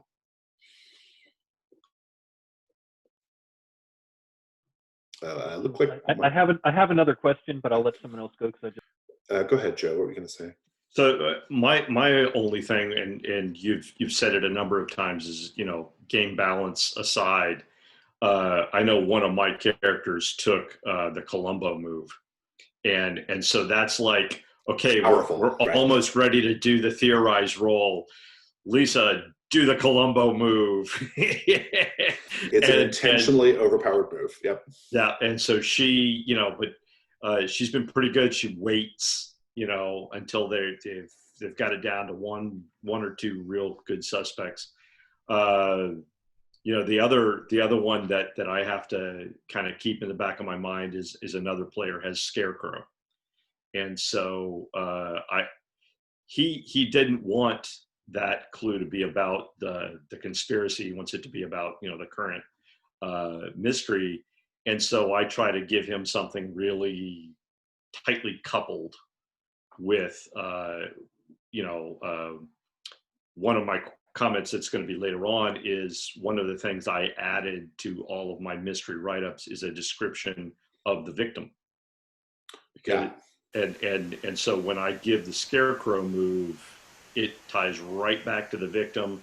If possible, it ties the victim to the conspiracy without hitting that too hard. But anyway, that's just some thoughts I had. And if that influences how you would reskin that, then there you go. Yeah, that Columbo move is, when I wrote it, I knew it was powerful. Like I knew it. Like I was like, I'm writing this. I know it's powerful. I know there's this, and the reason why I put that in there is because that's why I took it. I know I've played enough role-playing games to know there's always that one player who wants to min-max the hell out of everything, right? They want to do the biggest move, right? And so that's there for them because you can combine the Columbo move you can combine it with the Gold Crown Mysteries move. You can, and just like blow the whole, like, you can just like, boom, the conspiracy is like just blowing open, right? Like you can do that. That's exactly what she does. Yeah, and that's 100% by design. I intend for it to be used that way because I want those big moments. That's one way to deliver on those moments. So. We had that discussion in game where I was like, "Is this okay?" And you're like, "I wrote it that way." So I was like, "Yes." Yep. Use my reverse Columbo where they. I am a big believer. Yeah. I'm a big believer in like players. Yeah, if there's a player who wants to just do the big powerful thing, let them. you know, like let them and give them a way to do it, as long as it's satisfying your design goal, not breaking the tone of your game, and leading to good story. Why not, you know? I just wanted to chip in there, if it's okay, just to sort of say, in a similar sort of vein to sort of talk about the actual experience in play, and the Maven moves out there. When I ran Brindlewood Bay earlier in the year, my players were like, or at least a couple of my players were explicitly interested in seeing the supernatural side of things and seeing the conspiracy unravel and all of that. And so, yeah, they took the one of them took the I can't remember if it was the Fox Mold, one of the moves that gives you extra supernatural stuff coming in anyway. Dale Cooper, yeah. It's either Dale Cooper, that was it, I think, actually, yeah. And also, again, yeah, they were doing similar things. They were just using Gold Crown mysteries on medal moves because they could. On at least one occasion, they ticked one of their Crown of the Void things to upgrade into a 12 plus to get an extra void, and they were basically fast tracking the uncovering the conspiracy. And again, it was the bit of the game they were really interested in engaging with it, and they had sort of the tools in their own hands to make that come faster than it would have done otherwise. And I just think that's it's an interesting, it's a good way of doing it, I think, because it's like, you know, they didn't have to touch those. They could have left them aside, and we could have had a much slower paced, less supernaturally inclined game. But they took those tools that were available to them and sort of and played with them to get that experience out of it. So I think that's just a really, it's a good speaks note to the for design. But yeah, it's a good note for y'all's designs too, because truly, I think I put this on some of the notes on one of the drafts. The character moves, whatever you're characterizing them as in your game, the character moves are truly the place where it's the single biggest place in the beginning of the game that the players get to say, this is what my character's about, right? And so you want like a variety of options. Now, it's a bit of a this is the game design part of it, is making sure that in presenting all those options, you're still satisfying your design goals, you're not breaking the tone or the genre, and you don't get some combinations that don't make any sense. And when you do have combinations that don't make any sense for what you're trying to do, you have a note about it. So in Brindlewood Bay, can't choose Fox Mulder and Dale Cooper at the same time, right? So that's because I intend for Brindlewood Bay to only have one creepy oriented character, right? And so it's kind of purposely that way. I want options, but I want to also be able to say, you know, if X, then not Y, right? And in order to constrain it within my vision of how I think the game should go, right? And so thinking about it in terms of, you know, you've got so many things to balance when you're making your moves: genre, tone, design goals, and options, right? Those are kind of things you got to think about, like player options and player choice, right? It's a tricky balance, but you can do it. And I think, like, on a couple of the drafts, there were a couple of moves that clearly stuck out as like, that doesn't really, like, this feels like an odd fit for the rest of it, right? And that's how, you know, that's where feedback comes in handy, right? But I just want to throw out there that, like, oh God, here we go. In Powered by the Apocalypse design, I think that you have 3 layers of move specificity, and this is really important. The top layer is this sort of general move. In Brindlewood Bay, they're called the basic moves. In most Powered by the Apocalypse games, they're called the basic moves. These are the moves that handle 75% of the interactions at the table. And then you have character moves, that next level of specificity, which is another 10 to 20% of gameplay, right? And then you have very specific, like custom moves that are either scenario specific. In the case of Brindlewood Bay, they're usually in mysteries, like embedded in the mystery.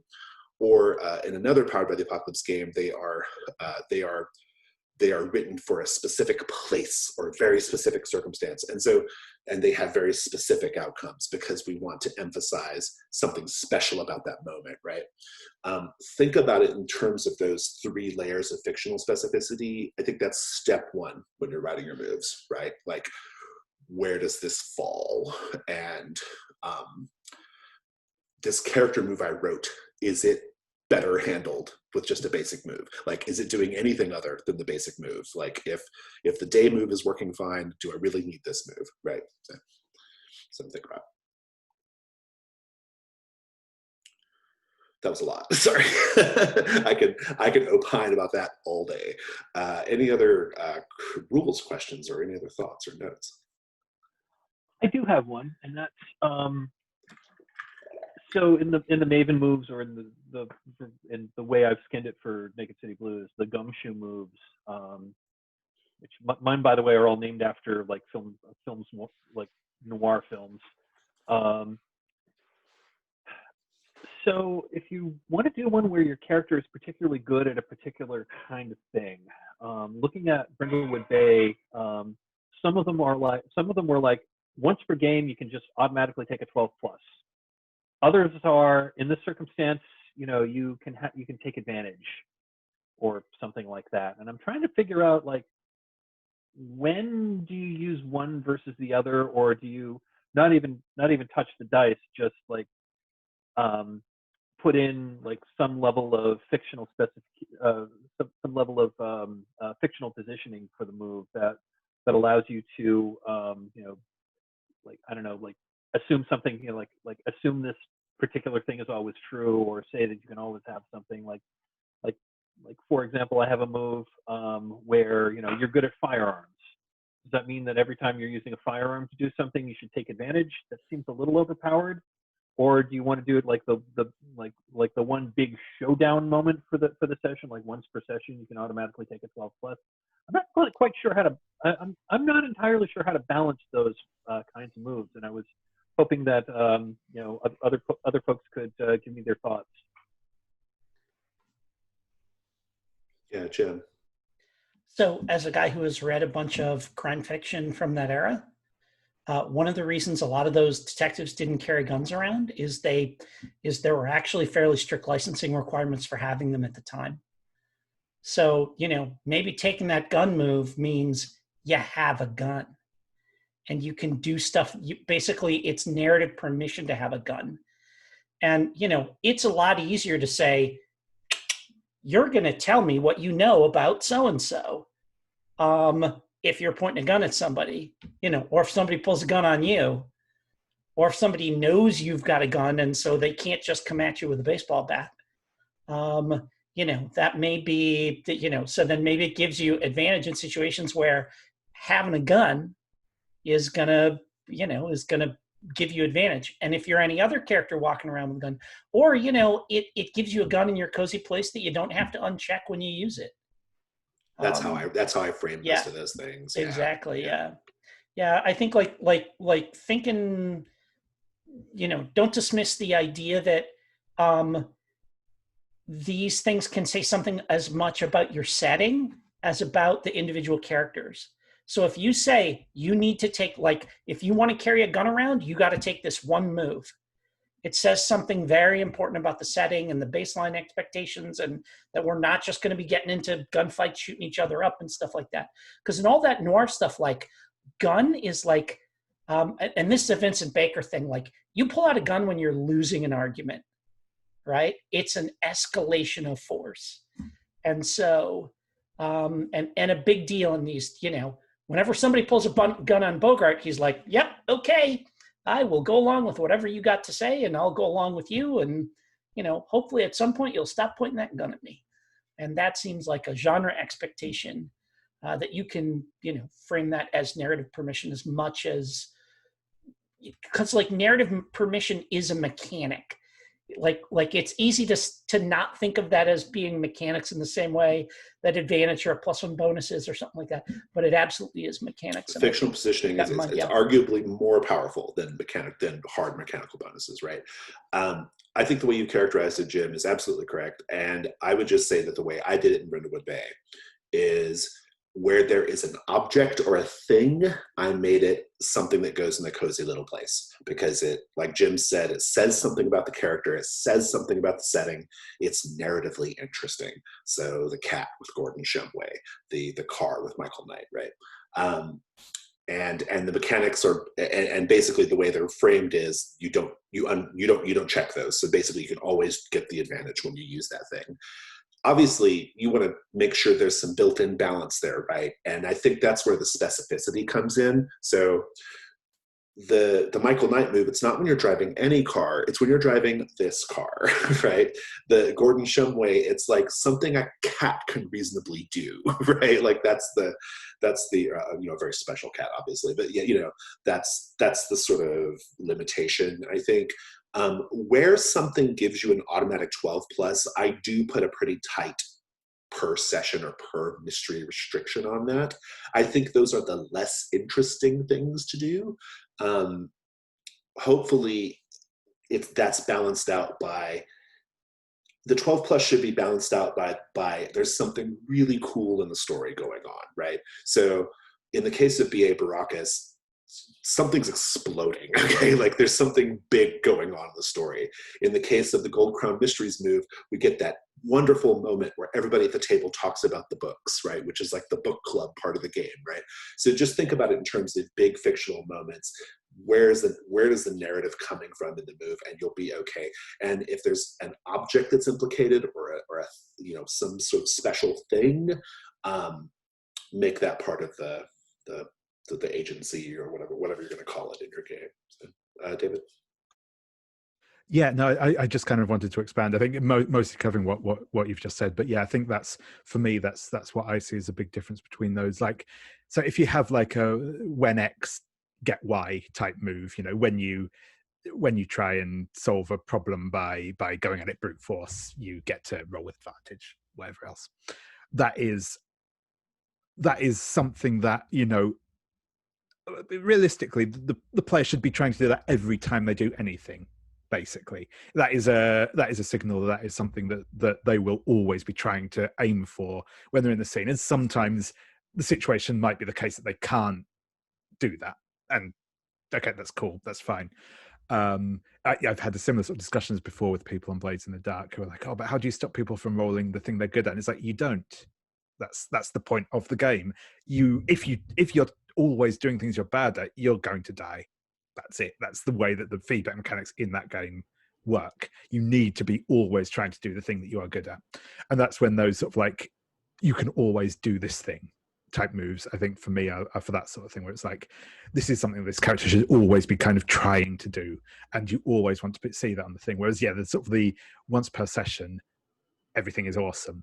Those are the things where it's like, we all know that at some point in this session, there's going to be a situation where that's going to come up and it's going to be great. And everyone's going to take that couple of minutes sitting back while that one character gets to narrate how their thing is really cool. And that's for me the sort of balance between those. It's looking at those. What are the things where you want it to be a kind of a constant feature of how that character acts, and where is it that you want it to be the thing where they step up and get that spotlight for a couple of minutes, and everyone else sort of sits back and eats popcorn kind of thing. So yeah, that's how I see those sort of two sides of it working. It goes back to the overarching design goals, right? Like this is where design goals are super important, because you need to know what kind of game you want to have, what kind of story you want to be telling, you want your game to be telling, and if it fits in your story to where every time the character does that in noir, that classic noir moment is encountering someone and grabbing them by the lapels and shaking the information out of them, right? Noir is not forensic, it's social, right? And so if that's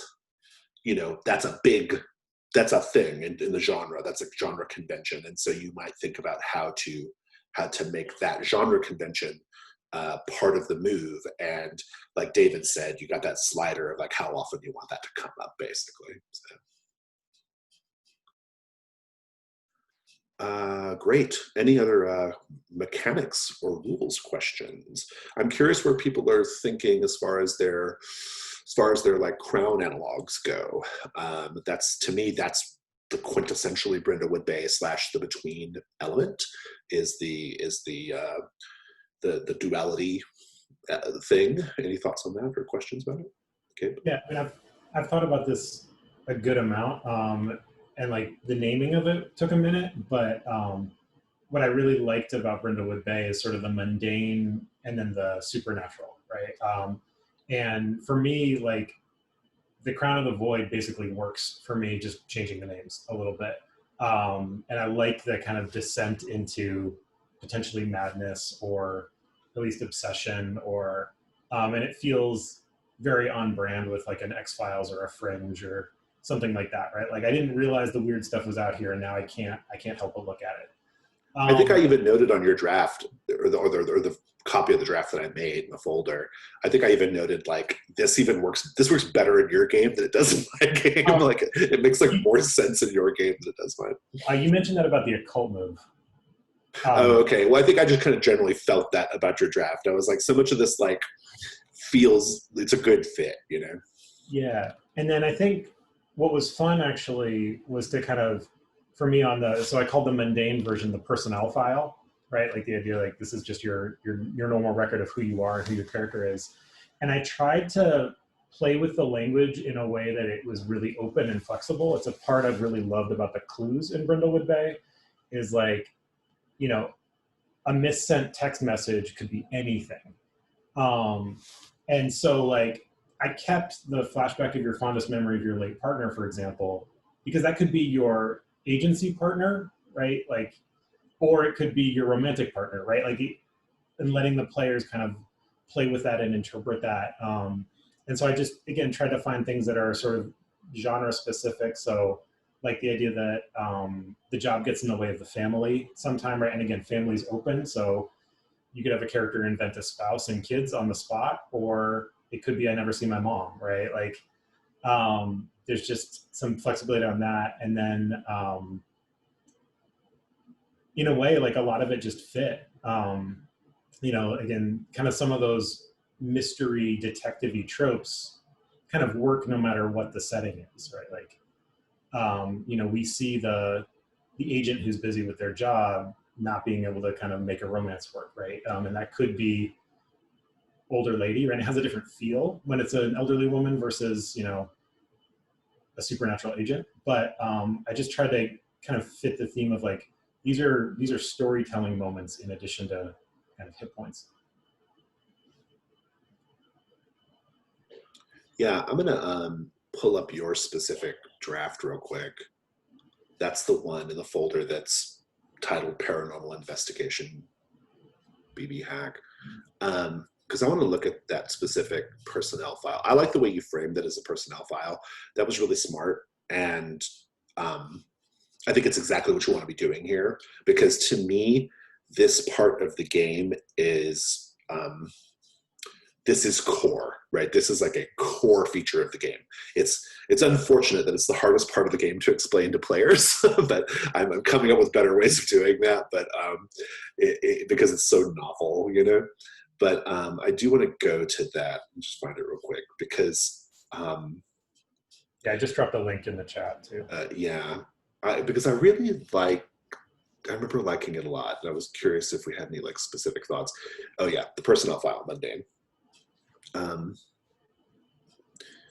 Yeah, like I'm reading through it, and I guess the questions I have for you is, it sounds like you've already answered it, but does this satisfy a goal that you have for the game, right? Like, do you feel like it adequately gives you the kind of story you're looking for?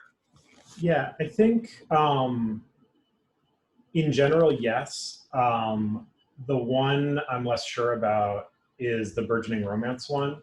And I think there's an easy way to frame it of like some sort of, you could reframe the language so it's like an intimate social connection, right? It could be a close friend, it could be something else. But I think part of what is like genre helpful, right, is who's the person you can kind of confide in, who doesn't deal with the supernatural weird stuff, right? Or isn't part of solving crimes every day and staying up till 3 a.m.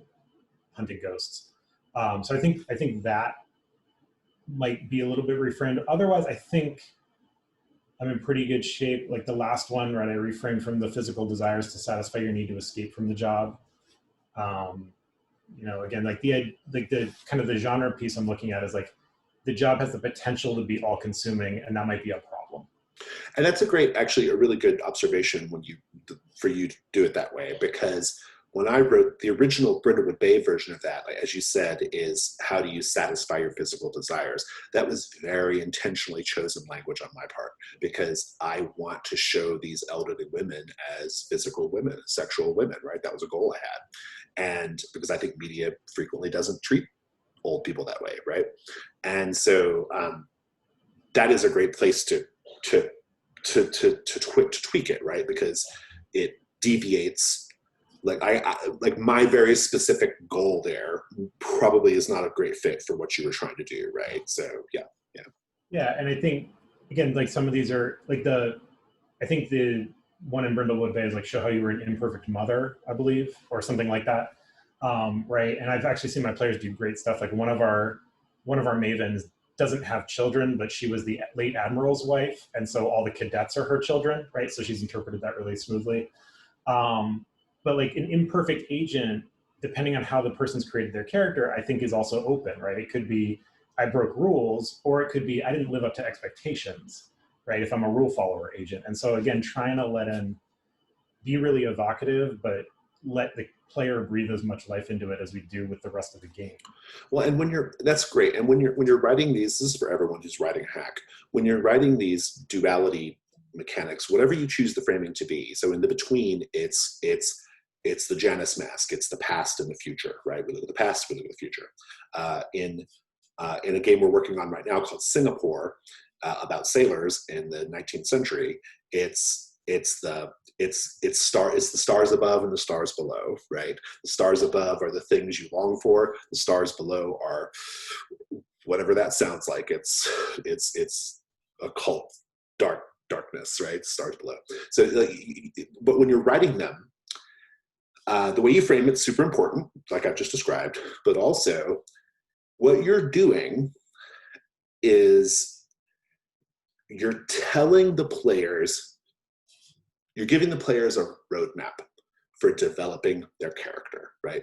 And for deciding what their character is all about. And so you've got to be thinking about that roadmap. Like, how are the characters going to be developing? What sorts of things do I want to know about these characters? And am I adequately giving space, like you kind of alluded to, Gabe, am I giving space for the players to make the story they want to make, right? I think that's all really important stuff to keep in mind. Yeah, Jim? I got a question. I am just noticing that Core Brindlewood Bay has 7 Crown of the Queen, Yeah. and you've only got 6 in your Monday. Is that on purpose to mess with the timing, or just that's what you came up with? It's yeah. I think I can't remember which one I just kind of cut and didn't reskin.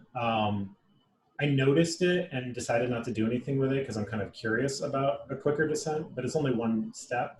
Yeah. But like yeah. I'm just now realizing that is a very powerful toggle that you have for how quick that goes down, and just tweaking those by 1 or 2 absolutely in any direction is going to affect the length of your campaign, or at least the arcs of those characters significantly. Okay, that's cool. Yeah. That's like a thing that was staring me in the face but that I didn't think of until we had this conversation and I looked at those. So that's really neat. I'll tell you that just as a design insight, the number that I've chosen, the number that I have in there, and I think it tracks from our campaign, is more than you need to solve the void mystery. You can get through the entire void mystery and still have 3 or 4 marks left. That's on purpose, because guess what? There are mysteries coming after the void mystery. So you gotta give you some space to keep going, right? Just a little bit. So. I was going to say actually that ties into because I have written one of the, as I said, one of the sort of post core mysteries, and spoilers. Sweeps week. We're calling them Sweeps week mysteries. Sweeps week. That's it. Yeah. There is in that a method. Certainly in the drafts I've submitted at the moment, one of the things you can do in that actually has the option of unchecking one of the ones you've previously checked in specific ways. It has to be one of the sort of I will now do a thing ones, rather than speaking about the past, because it's about, and the explicit framing around that is kind of what's the word I'm looking for, extending the amount of time you can be a sort of a viable character for us. So yeah. Yeah, the Sweep mysteries, you all haven't seen them yet. Well, David has, and but because he's written one. But like the Sweep mysteries have some new elements, and one of the elements is rewards, like rewards that the Mavens get for finishing the mystery. And then also they have their own crown, so they have their own 3-mark crown that's specific to that mystery. And whenever you mark that crown, everyone at the table does the thing, right? So it just further extends the life of the character. And indeed, when you're doing a sweepstake mystery, the Crown of the Void is not on the table. You do not use that at all. So yeah, like the Crown of the Void essentially retires once the Void mystery is done. So. I did have a question, and my immediate thought is like it's just kind of too finicky to deal with. But if it was something like, your Crown of the Queen has 7 or 8 options, but you pick 4 or something like that, right? Or you pick 5, and then it's considered filled, so that people could sort of customize where they want to go. It just seems like a unnecessary bit of mechanics was my first reaction, but it seems interesting character customization. Yeah, and again, it just goes to player choice. I mean, they are, I think I noted this on one of the drafts, but this is essentially hit points, right? It's like a sort of long-term health bar, right? Like, but that's a reductive way of looking at it, but that's kind of essentially what it is.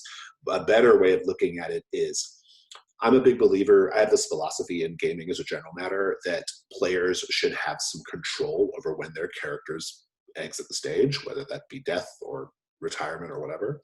And this is a slightly framed, slightly mechanically constrained version of that, because the player has the option of deciding how hard they want to go towards, say, the Crown of the Void, how often they want to put on the crown even, right? Like they have some control over when their characters depart the story, right? So that's just something else to keep in mind. It's a good observation that like it's just one more way of like thinking about character development and player's choice when it comes to that. Let's take a break. Let's take 5. We'll come back in 5. We'll do the last hour. We'll field one or more rules questions if we have them, and then we'll start talking about mysteries and mystery construction after that. Yeah, so let's be back in 5. Okay, we're back. I do want to go ahead and just ask if there are any more like mechanics or rules things. We have about 50 minutes left. I'd like to save at least 20 or 30 minutes for mystery creation or mystery structure. So if we can kind of just keep that in mind. But does anybody have any questions about any more questions about mechanics or rules of their game? David, I know that you had a question off the recording about like kind of going back to the setting a little bit, but sort of implying the crowns as well. What was your question?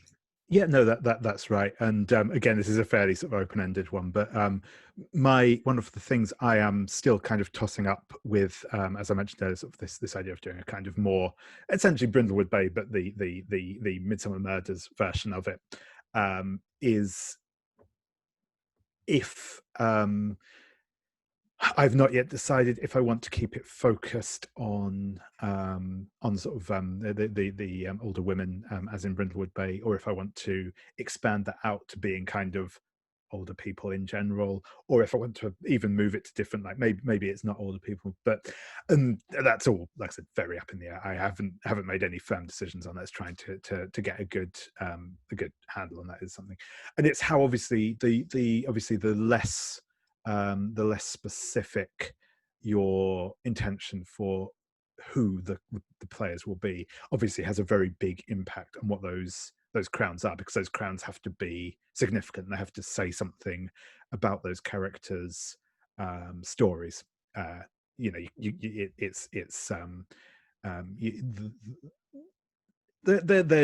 are to an extent generic, but not really. In mine, they literally don't work if the characters aren't old women, right? Exactly. And yeah, and that's sort of I guess I'm interested. I still haven't sort of made a decision on that front. As I mentioned, the other game I was been sort of talking about is much more influenced by the Between, and for those who aren't aware, the Between, certainly in the incarnation that I played of it, was much more in that sort of like traditional PBTA sense of you have specific playbooks rather than the sort of mix and match options that you have in Brindlewood Bay. You have the sort of the playbooks, and each playbook has a list of the Janus Mask. I do want to. Can I interject real quick? Yeah, go ahead. Yeah. To the extent that you are working on that, I want to give you a little bit of insight into how the Between is now.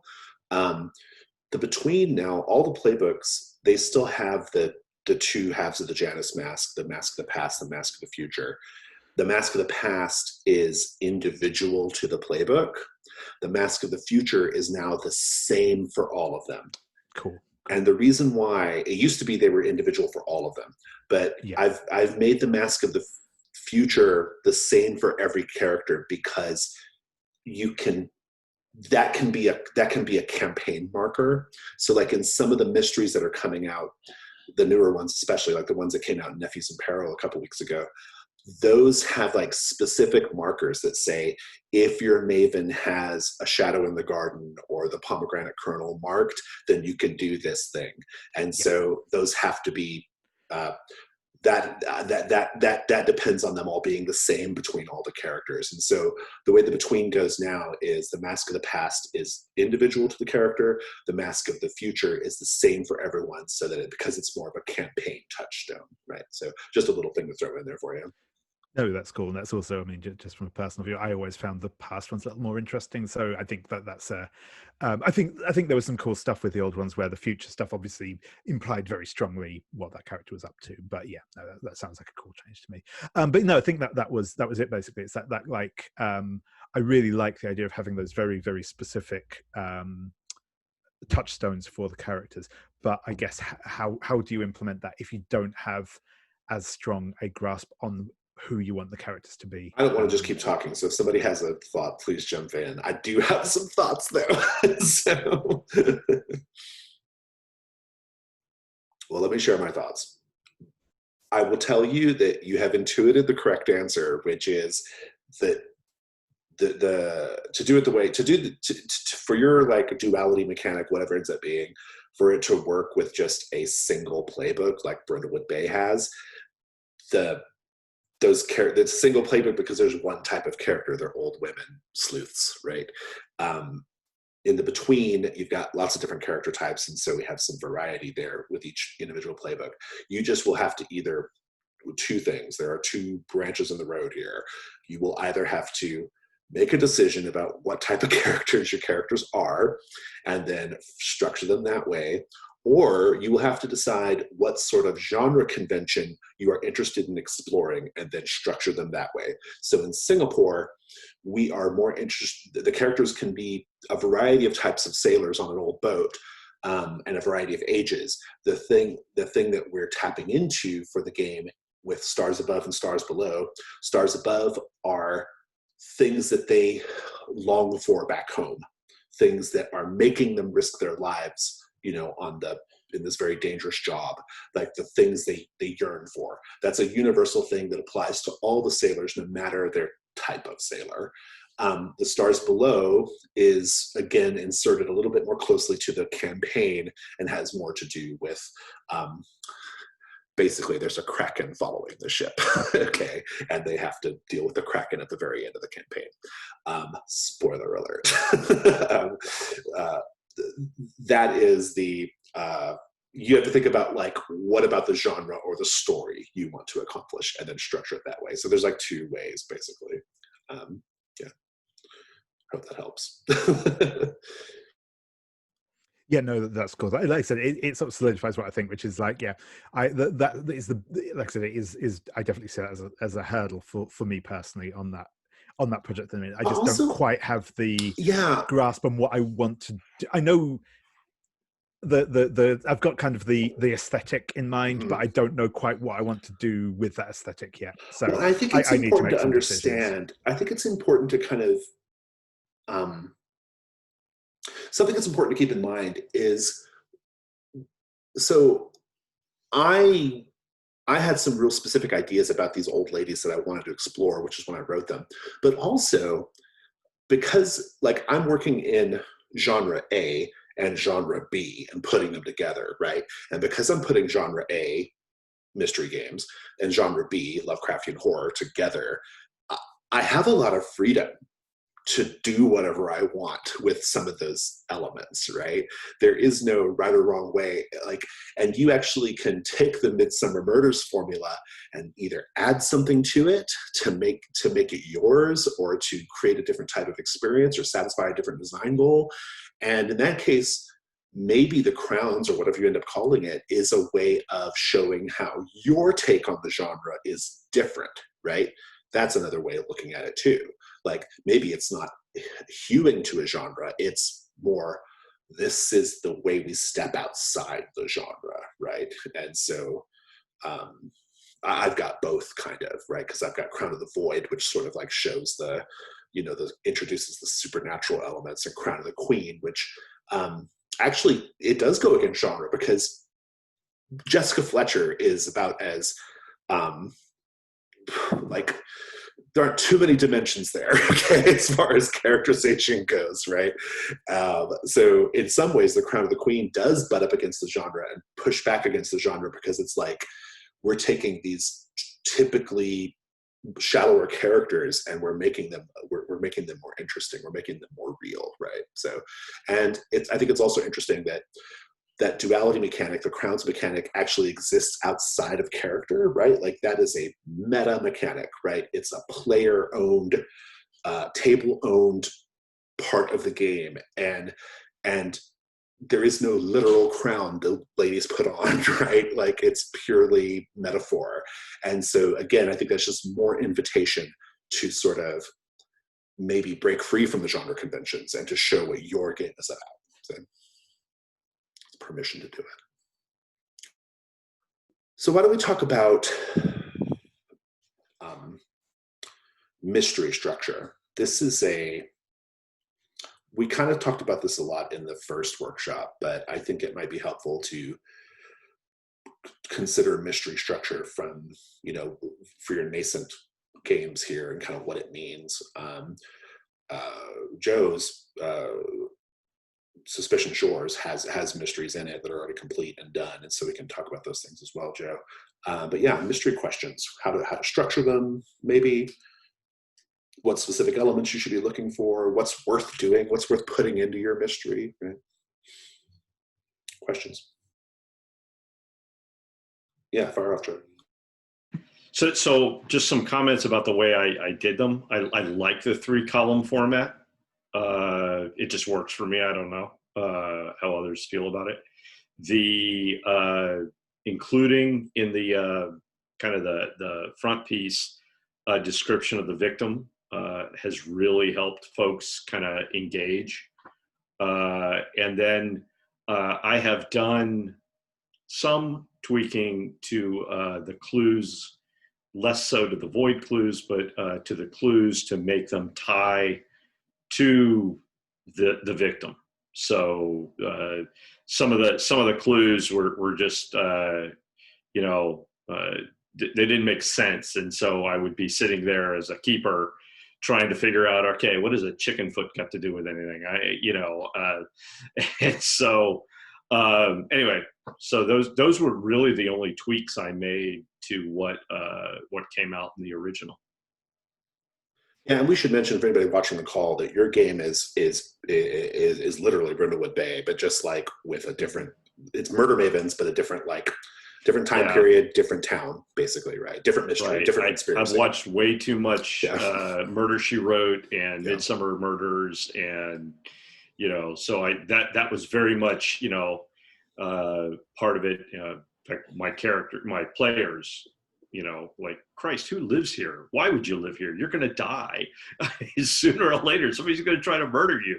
I guess my question for you, because I think this is an interesting, since we're able to ask you, have you found that the more specifically tailored clues does it does it work in the sense that you're still able to kind of put them anywhere you need them, and players can kind of still use them any way they want in the theory, or does it feel like are they more, or does it feel more constrained, I guess?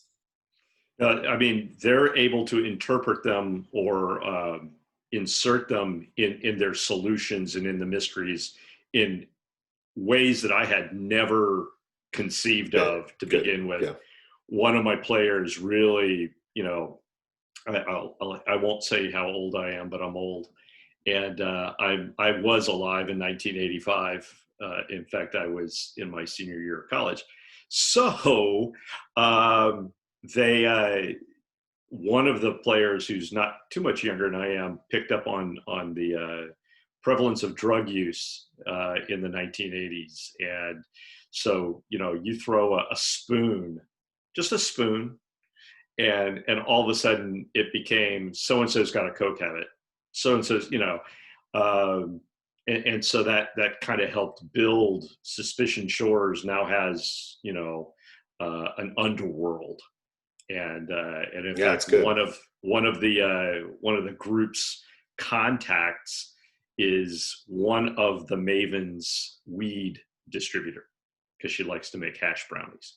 So it's just crazy things that just sprang up from, you know, the clue of a spoon or a syringe. I've used a syringe a couple times, and the last mystery that you guys haven't seen, but I can send to anybody who's interested, was more of the Wicker Man. I stole it straight from Midsummer Murder. They put somebody in the high school homecoming bonfire and lit it, and so that's your murder victim. Solve it. And how do you get a 6'5", 250-pound former football player in a bonfire? Well, ketamine. And so that was, you know, they tied all these things together and they investigated, and it worked. It was very portable. That's good. Yeah. So that might be a good, yeah, Jim, go ahead. So that is a question. So that's a thing that I explicitly noticed in your write-up, Joe, which I read all the way through, which is that, and I'm like, and I don't want to characterize this as right or wrong, but just as a thing that I noticed, which is that your mystery is a lot more, maybe not a lot, a little more prescriptive than some of the other mysteries are. And there seems to be a slider for like, how far, like what is it that the Mavens need to figure out?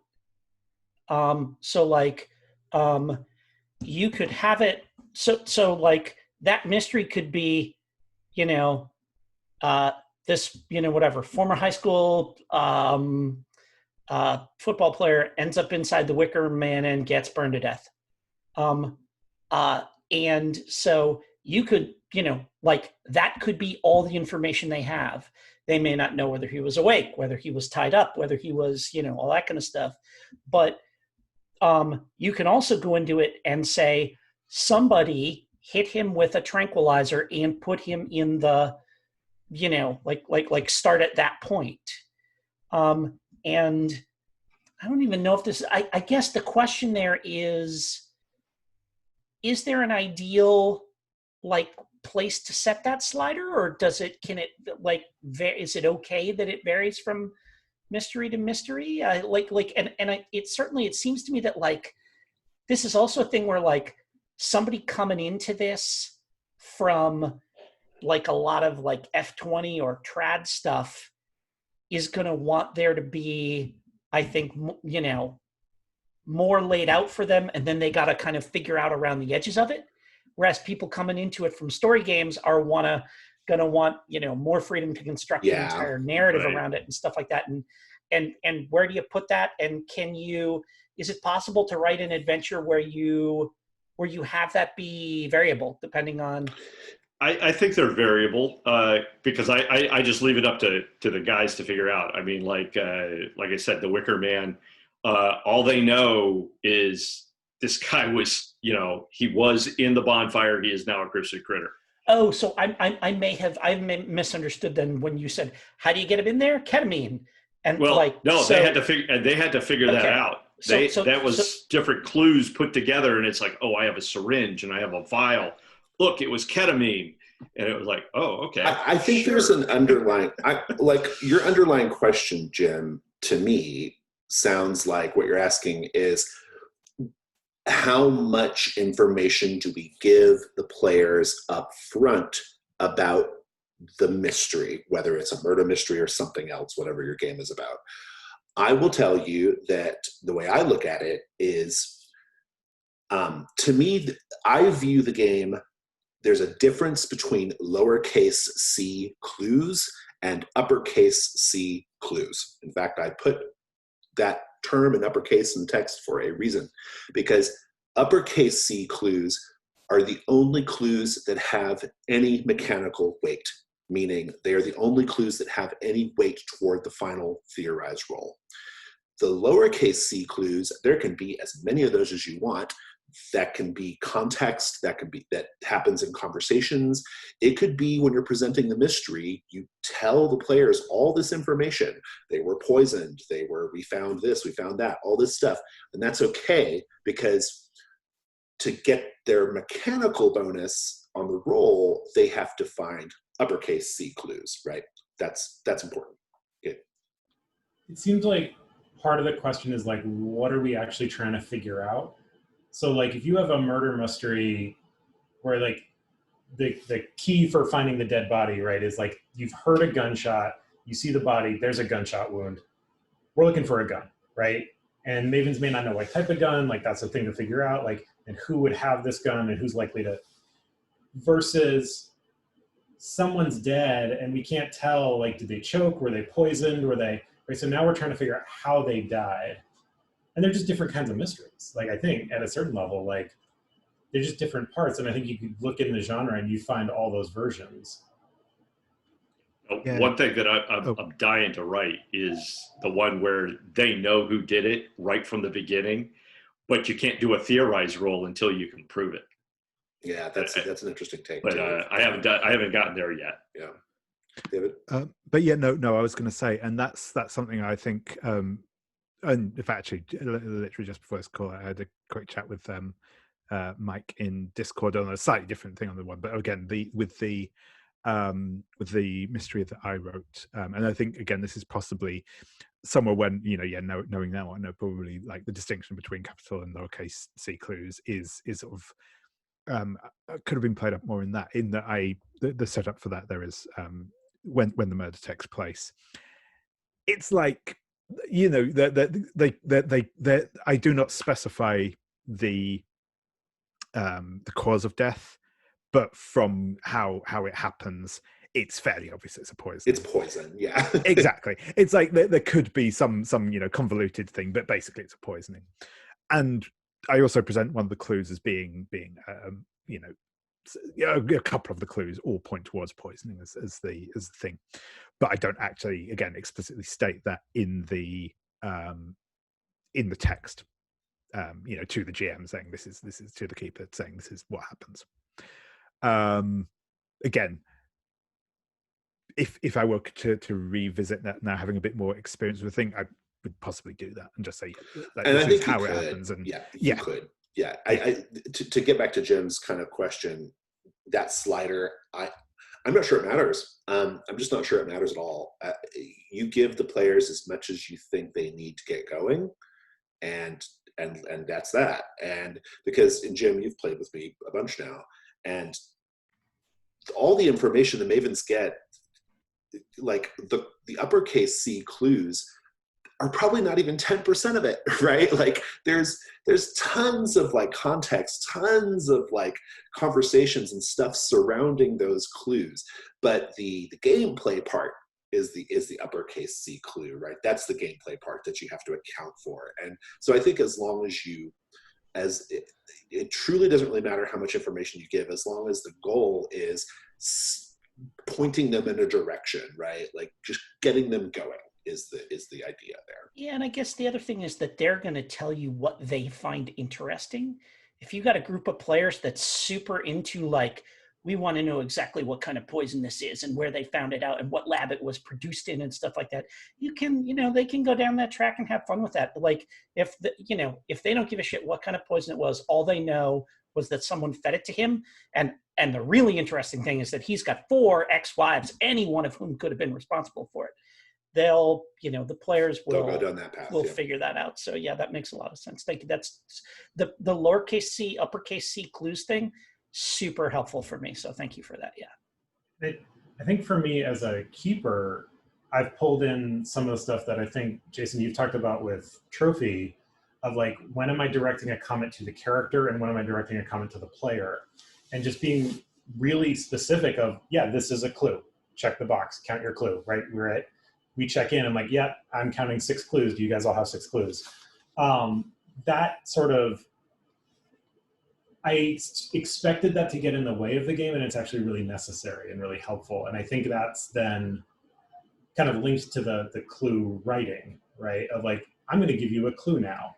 Here it is. And then the players know, and they get excited, and they start interpreting it, and they start to like ask more questions about it. And like, okay, well, that's not an additional clue.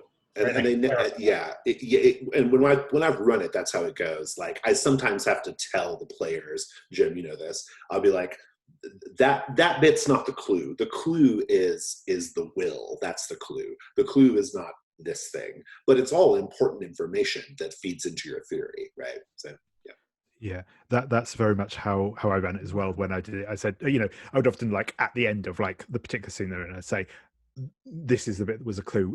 I did a slight tweak to the character keeper that we had, where it literally just had, this is name of the mystery at the top, list for clues, list for void clues, list for suspects. And I said, and exactly that. Yeah, and the players sort of filled that out. And I would sort of say, yeah, the specific clue you got here was that there's something weird in this paperwork, whatever. That's the clue.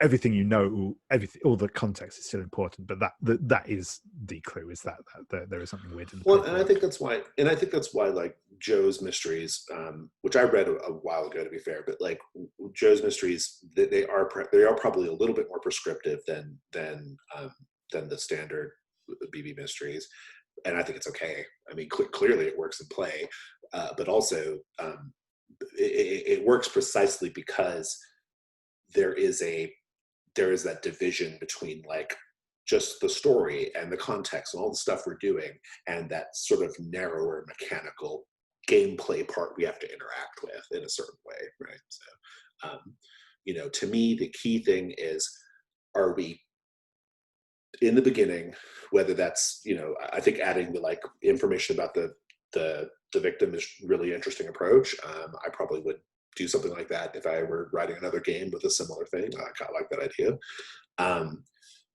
Or whether it's just a sort of like, you must introduce all the suspects before you move on, right? Like, as long as there's a procedure that the GM or the keeper can follow and knows what they have to, as long as they know what they have to telegraph to the players before the players really get going, I think that's the main thing, right? So the level of prescriptivity probably doesn't matter. Yeah, okay. I'll just say quickly, I've found adding some information about the victim really helpful as well. Because the first time I ran it, they started asking, I'm like, oh crap, I don't have that. And now they've just asked every time, even with different groups of players. But I'd love to talk about suspects if folks are good to switch gears. Yeah, sure. And really my question is like, how specific to get and like how much to build, right? I actually, kind of what Joe mentioned, the 3-column format has been really helpful for me, like as I write my own mysteries, to contain myself and not write too much, because I think that's good, right? I'm like, I don't get more than 2 pages and that's all I get. But like that, I just wrestle with like how many suspects or kind of NPCs essentially. And I think in my game, there's going to be a level of like sort of more bystanders, or they may end up being suspects, but they're not all necessarily suspects. And kind of how many to pre-plan. I've had to make up a couple on the fly, which is fine. But that sort of thing, right? And kind of where the balance is there.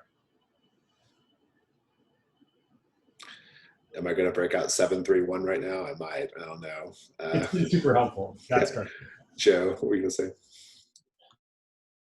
So I actually have bystanders in a separate column, and I've only done that recently just because I name people, you know, and all of a sudden it's like, oh wait, I want to go talk to Mr. Broadwater, the shop clerk, you know, and it's like, so, but he's not a suspect. He couldn't be a suspect.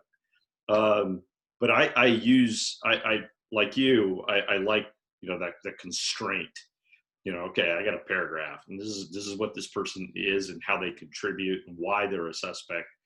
But I also use it to sow subplots. So was he murdered because he's part of the conspiracy? Was he murdered because he was in the conspiracy's way? Or was he just murdered because he's shagging somebody else's wife and they decided to do him in? Or he was stealing, or he was, you know, so I like that just because it adds to the ability of the players to interpret it different ways. So I'm not driving them, you know, this is why this guy died. He could have died for any number of reasons. That's why you have a theorized role to figure it out. This does go back a bit to what we talked about in the beginning of the session, which was like framing and how heavily do we frame this, right? And the construction of the mystery is a big part of that, right? Like, I mean,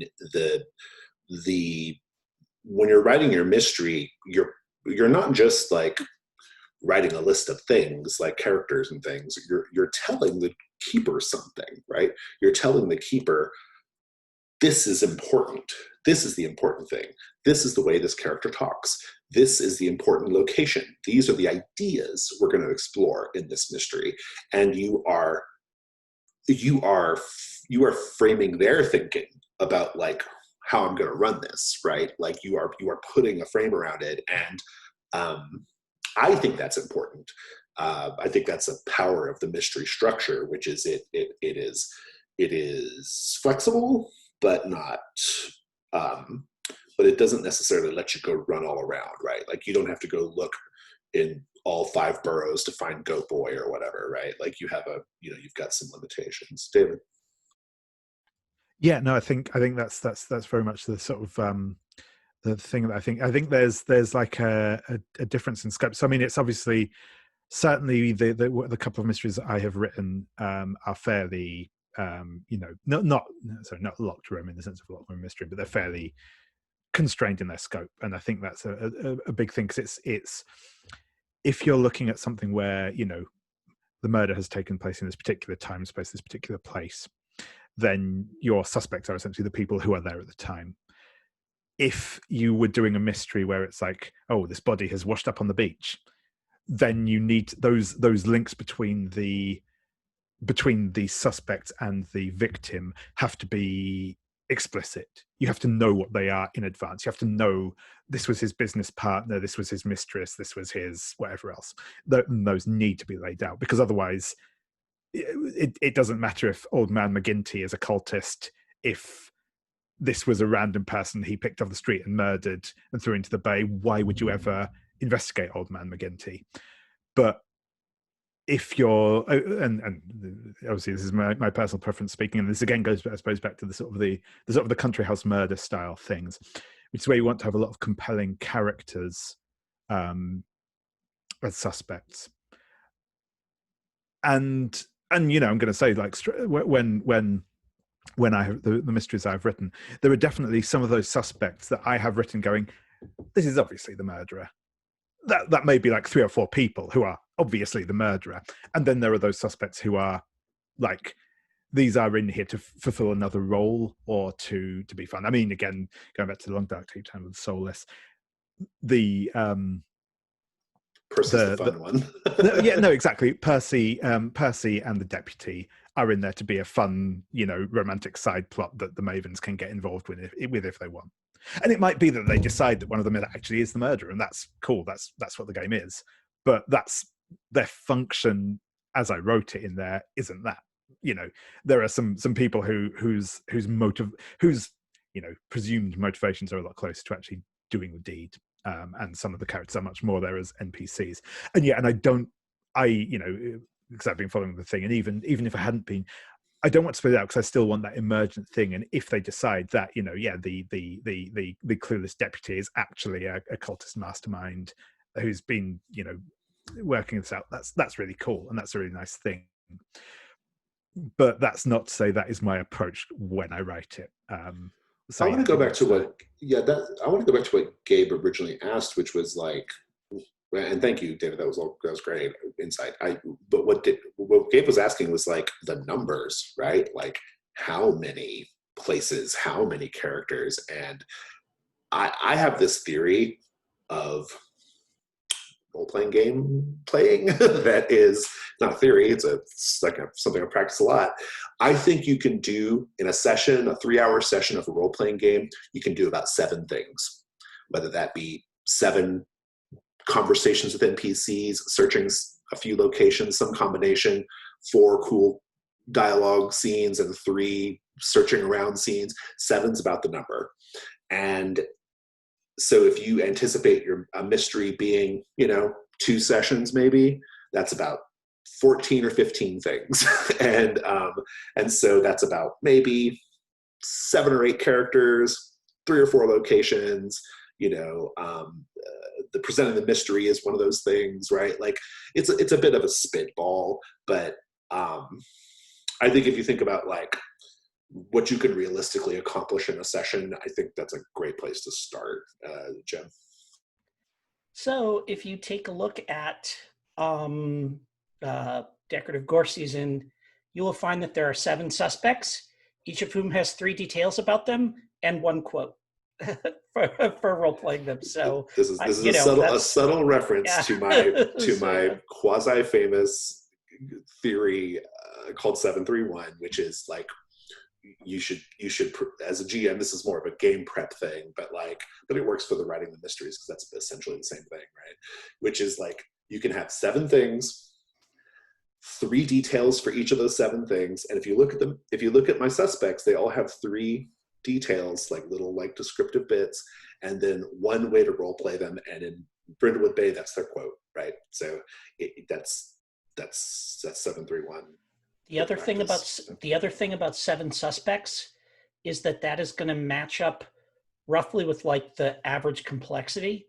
So that gives you, so if you if it ends up being, the players are naturally going to fixate on their couple of preferred suspects. But if they're no kidding, want to hit the, tag everybody, that puts you roughly the same number of suspects as you have, clues towards solving the mystery. And then people start looking at stuff and they start going, oh, we have 3 clues that relate to this one character, only 1 for each of the others. And that can help lead them in the direction when they do their theorizing and stuff too. So I feel like somewhere in the ballpark of the actual complexity of the mysteries feels like, and that may just be anecdotal or intuitive, but that feels like the right number to me and seems to work for most of those. Well, and that's if you're tracking, if your hack is following Brindlewood Bay really closely in structure. If you might decide that you want all of your mysteries to be one-shots, only 1 session, and that's it, in which case the complexity needs to be 4, right? Or you're not going to be able to do a theorize successfully in 1 session, right? So that's just something else to think about too. So. I will probably tighten it up a little for my superhero thing because those are iconic, bigger than life characters. And so there's a lot to figure out about them. And they're going to, they're going to kind of occupy more headspace maybe than a typical just, a banker might. And that's the other thing I found is that certain characters will just sort of naturally bring other locations along with them. I've never run Decorative Gore Season and not had them go to the bank because there are clues there that are about, you find an unsigned whatever, like an unsigned will, a power of attorney, something like that. They always end up at the bank to, follow up on some of that stuff or, whatever financial disagreements between the characters and stuff. So that's another thing that does is pushes you in that direction. Before we kind of move on with while we're here, I should not move on anyway, we're almost done, but like while we're talking about mystery structure, something I want to kind of pose to you all, since you're all writing original, or most of you are writing original games, is, although Joe has done some of this too in his more bespoke mysteries, there are some things I think that the mystery structure could stand to have that I didn't include in Brindlewood Bay. I think the mysteries as written in Brindlewood Bay work fine, but if I were to do it again, I would probably add dangers. Like, these are things that are dangerous, that could be dangerous. Different, just ideas for dangers. Now I'm going to handle that. We're handling that sort of post hoc by having just we're publishing a thing about dangers in Brindlewood Bay soon, but like that are kind of usable everywhere. But I think that's something, like, especially for probably Gabe's, maybe for Mike's, this is something that could be really helpful in your mystery structure, is to have a list of like dangers, right? Like, these are the things that are specifically dangerous in this scenario, Yeah, I was actually considering something like moments from Trophy, right? Like here's a couple things. That's a great thing. Yeah, and I just want to say, I chose not to have moments in Brindlewood Bay only because it's a modern day setting. We all understand, we have a basic understanding of this setting, so we don't need those little extra descriptive bits, but your game might need it, right? So yeah, and I think that's where, like, kind of, again, one of my hopes is that I can create a structure where there's a mundane explanation for this, potentially there's a supernatural explanation for this, right? There's a